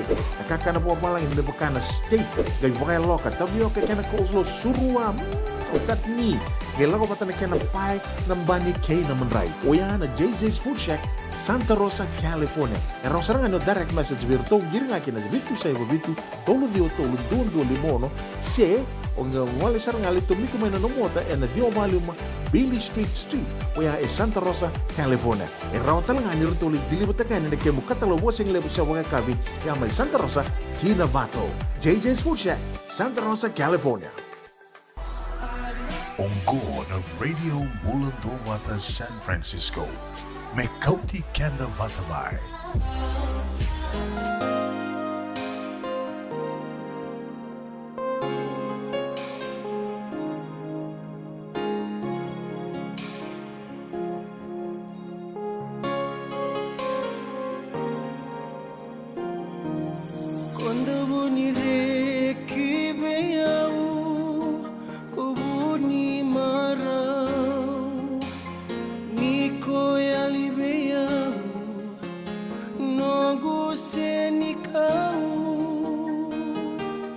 Ando bakila tunga leno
Na radio Bulan do Vata totoka na e tavi seroiama veratona Yanu Boys, ke Grace Voala, and e kabi vinaka ni tu siti and dai ne karosanga vula kandua ni singa ni vula November. O tinga na singa ni mataka sanda e dovai ani na Thanksgiving. Sambo loma taru takamanda se tekabu bakadava na Thanksgiving au waka wilika tiko na kena i tala noa. Senga ni waka na kaendange me kilai na ngonongo na Thanksgiving. Lewur sange lako bata mai na matabu vale na vitokani singa na maki. O senga iadha mai ke na vida na sanga vulu na mbaki saotia. Nungu senga iadha mai waka me senga tuniu kawaitaka, senga tunindua na kabiau, senga tuniu tora waka mbimbi se meu kilatu, endua ni mbali ni Thanksgiving. Sandan doronga te tunga na Thanksgiving, Ia, o teo sangereda na mataini nangu Thanksgiving ike, dona kana levu ni oira na Kaimerika, wakatala kino o ira kora ngole mai na be matani tu ka nda samai wakai tiko ana pano levu ko Amerika na nonra nana maki kina singongo na Thanksgiving na kena pakarota ki wakabinaka na kakana me ndakania bata na Thanksgiving. E sala kola kutiko e sangi bakami o eu talanga o savaya o san dona singongo na singa ni Thanksgiving o dona na maki kina bakami ondo makutu talanga kina na vasanga ia baka watu kona tiko dia e senga ni vaya na kena tiko mai na Thanksgiving. Tiko mai en tinika ono na baki tinika ono rua sangavulu. Baka samataka so many years ago.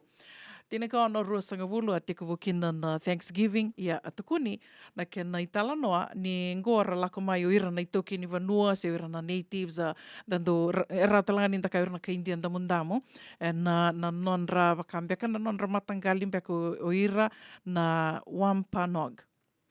Ano itaka ni usada butandono ya Wampanoag tribe o ira ra lako mai Plymouth wat ke ira na kai England ira na bula kara laki wakai tiko kara sa laki tau ia butiko e na vanongo Plymouth.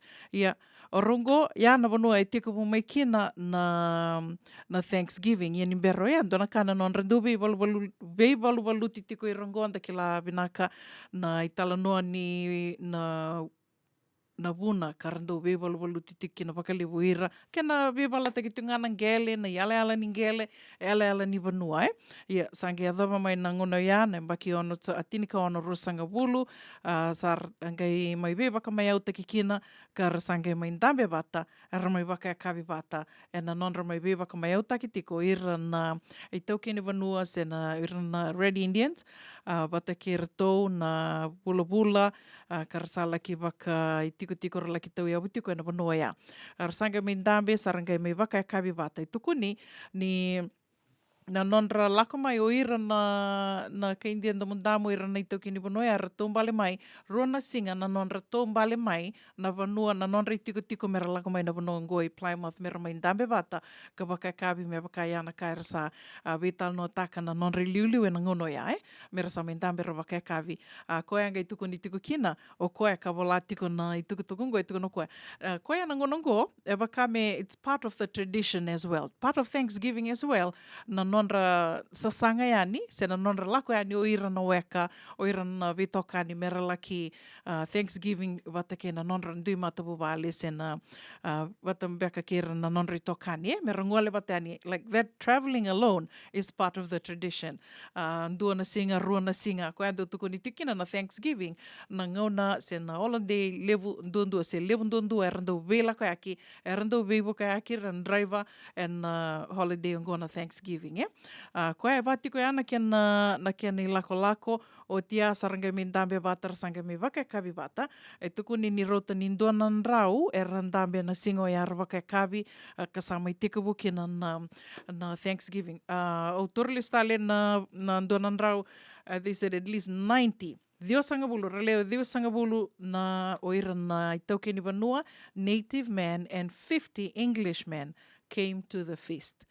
Koea na tekevu se na ngone mai tekevu kina na Thanksgiving lebu sarna ka ia rangai mai ndambe ara mai sarabe waka mai au takira sa mai ndambe ana waka kabi na usutu sartinga ni waka kabi ana non rasa mai be waka mai au takitiko ke na waka vinaka ni rasa mai adha barau in dona vanua ia dona vanua ka rau ni rasa mai be aloni kina ka o nui taka ni na rau ni na waka mbale lebu weekend to na Thanksgiving ngo nito na may indambe bata baka matubale baka betokani karau ninda to na baka samataka baka mbimbi sara na bika so tu menda to baka binaka kina baka wawase tiko ania na vida na singa saoti kero vital no tiko baka biotini ndo na mataka kero andra mai o nunguleo ni vale quando andra na va sa lako sa lindre va sa tiko na daka andra ya na vitu na kaloko au ngiri tiko mo baka andre ani sa mata rumbu tu mai reba tiko ngona oso tiko ni baka sama lako bata tiko kena oso siningo ni sala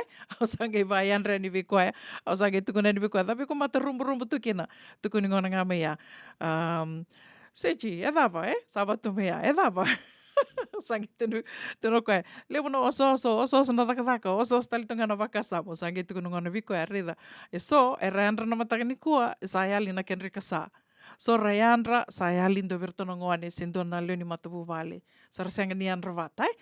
Koea, au vio tuku na tukani kina ni levo na kai tu, ke waka me tau rai wa baliti kanto, tau na reida ni levo sar na kai tu, me tau na waka venaka kina. Sama i dhawa tali tukai kiana, non dai wasi ningo na vata, e na kavi ni tu si tendai ne karua sanga bulukan dua ni singa, ni bulan November, ke tau san sasanga da ke tuku ya ni Lake Tahoe, ni mataka waka matua vale, me ke tau le Thanksgiving kina, kau waka nuni tuku ni rauni na laki dana li sar tiku, ngwa sange ni matai ni ngauna, me ke tau na lako kina i Lake Tahoe, nan rewa i ke, i Lake Tahoe ve vātiku na iaua. Yeah, ke baka e senga ni oso so nango ni sala. Yeah, do tukuni to that's the worst day to travel ni mataka. The day before Thanksgiving, senga soti ni singa vinaka ni veto siaki me baka ngona nga ninta oso stu baka daka santangai kito sangai ngalala ke ni mataka me sangai tiku buya ni ne lako and singa levu ni mataka o vaka sa mataka tongo na vida na mbaki sa oti o Andreva mai San Jose. Mo sa sanga dake i Sacramento and na Singapore ke lulu me kena lotu levu me Thanksgiving. Waka samataka na Andreva ya ke waka senga ni oso so nango ni sala. Veke mni na senga ni kila e rua na yaua na Andreva mai San Jose ki Sacramento. Ia na nongo Andreva na mbaki ya e ono na yaua. Saro ni ko daka taka kia na nanda oso so tunango ni sala au sa waka nuni tiko ni rauni ke tona mbiu to tolo ni mataka me ke to ka koni na laki tao tu e na oso siningo ni sala vaya senga mandanga na traffic e vana ya ua sa vanga ya to sanangai vese mati tali tiko ni mataka ke wakai sombeka na vanua ke to na kelekina na vanua riribinaka kau na numa ni na vinaka menda na sarvata kina au sanangai se matiko yani ya sa waka nuni tiko ni rauni na mai to mana tiko na porokaramu e na kavi ni mataka o tupe ke wakai na yadoro maina singa ni mataka ia ke wakai senga dananga me berongo din domo talitiko e na kavi ni wakarombuka sa vitu ndono na kaloko no manito kaningo una vuninda kua o sana mai dava talitunga i kevi naka wakalevu na sema tiko mai e na nonde wasiningo no vata e na kavi vinaka ni kua happy Thanksgiving me dava na ngona katarawa ni te wakadengo toka manta da waka vinaka tiko maroroi tiko na bula.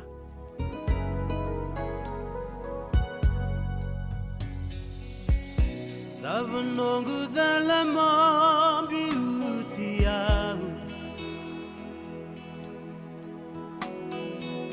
Mulani vaka watingo sa lulugama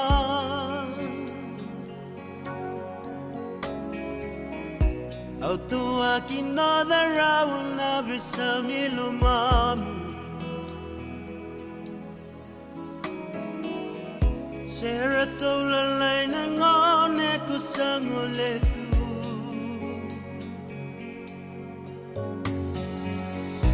Ananu mangani daru yala mati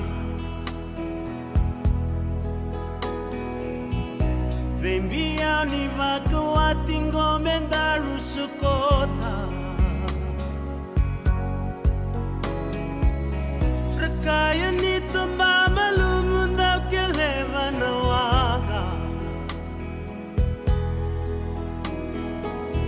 Yendaru yala mendra kida se vinaka Namungana sabakana kula Rindende me bolia Atangi na iloka matani bonu Mokilani nende itunga na yala yala Luvendaru era tabutungu na mole suma Yauni burabara Sengani samarawa Nano mutikina lalano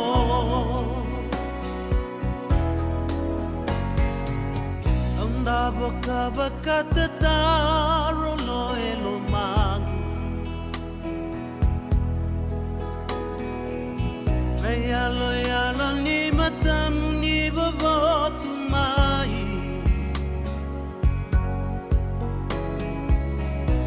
Ukumeva kana loa no muveda bilaki Taubi au na kena uda vakila no mumosi Otangi vatu ni kavara kuvele dayaki Kaliraki mai sangu rangu kalumani Luvenda rura tangini alina wakati nani Bura burani alimaine to vakabe tamani Tangi tu betamanda melangi para renda lumani Kimani adu mona lesu mai vale Tove rain pula tale Katikina mbeka neto binaka meke to gosoti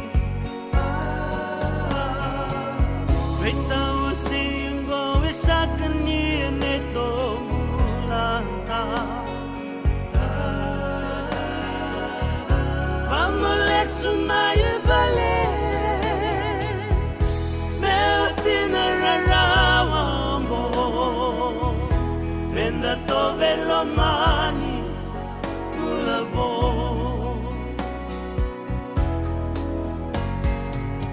Lemboy ni salu ngo Sengani yali Kosui gundina niko dhumai sirengu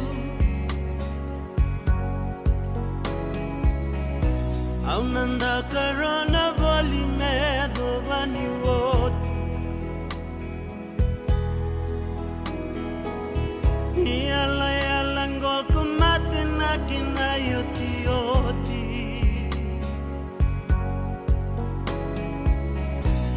Mudala que de maquila sana vosota Nikotani serra rawa monge rai vichioma Metalo nani nada runga una samaroroya Elongi tambu Tangu atungana eloma Tangi tu betamanda melangi Para renda lomani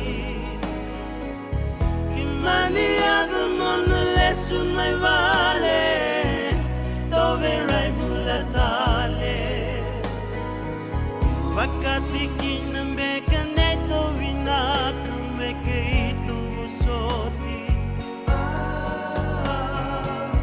Veta wasi ngo isakani neto mulana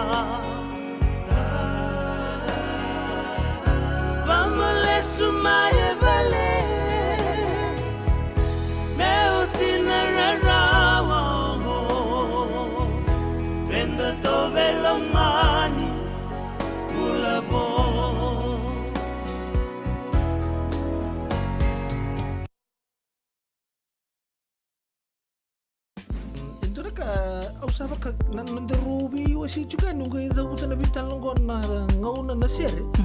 Sa dotu lang son to. Pakai lala ba suri nunggu ngabo ka boka. Bata pa kani sabo lang dito nando dito ka. No bita ni sing lalo to sunan tangga boka. So ba ko sini naket lalo tal ngabo. Nisam Bulabinaka. Sama mai kawasayan in a radio Bulando Mata San Francisco. Darungodi ang natulog kinabito na klok na kama ni Moniti kinaborobuka may kema daw ay Amerika. Dini kinaruan na klok na singalevo ni Tusi di kinaborawai may kema daw ay biti. Radio Bulando Mata San Francisco.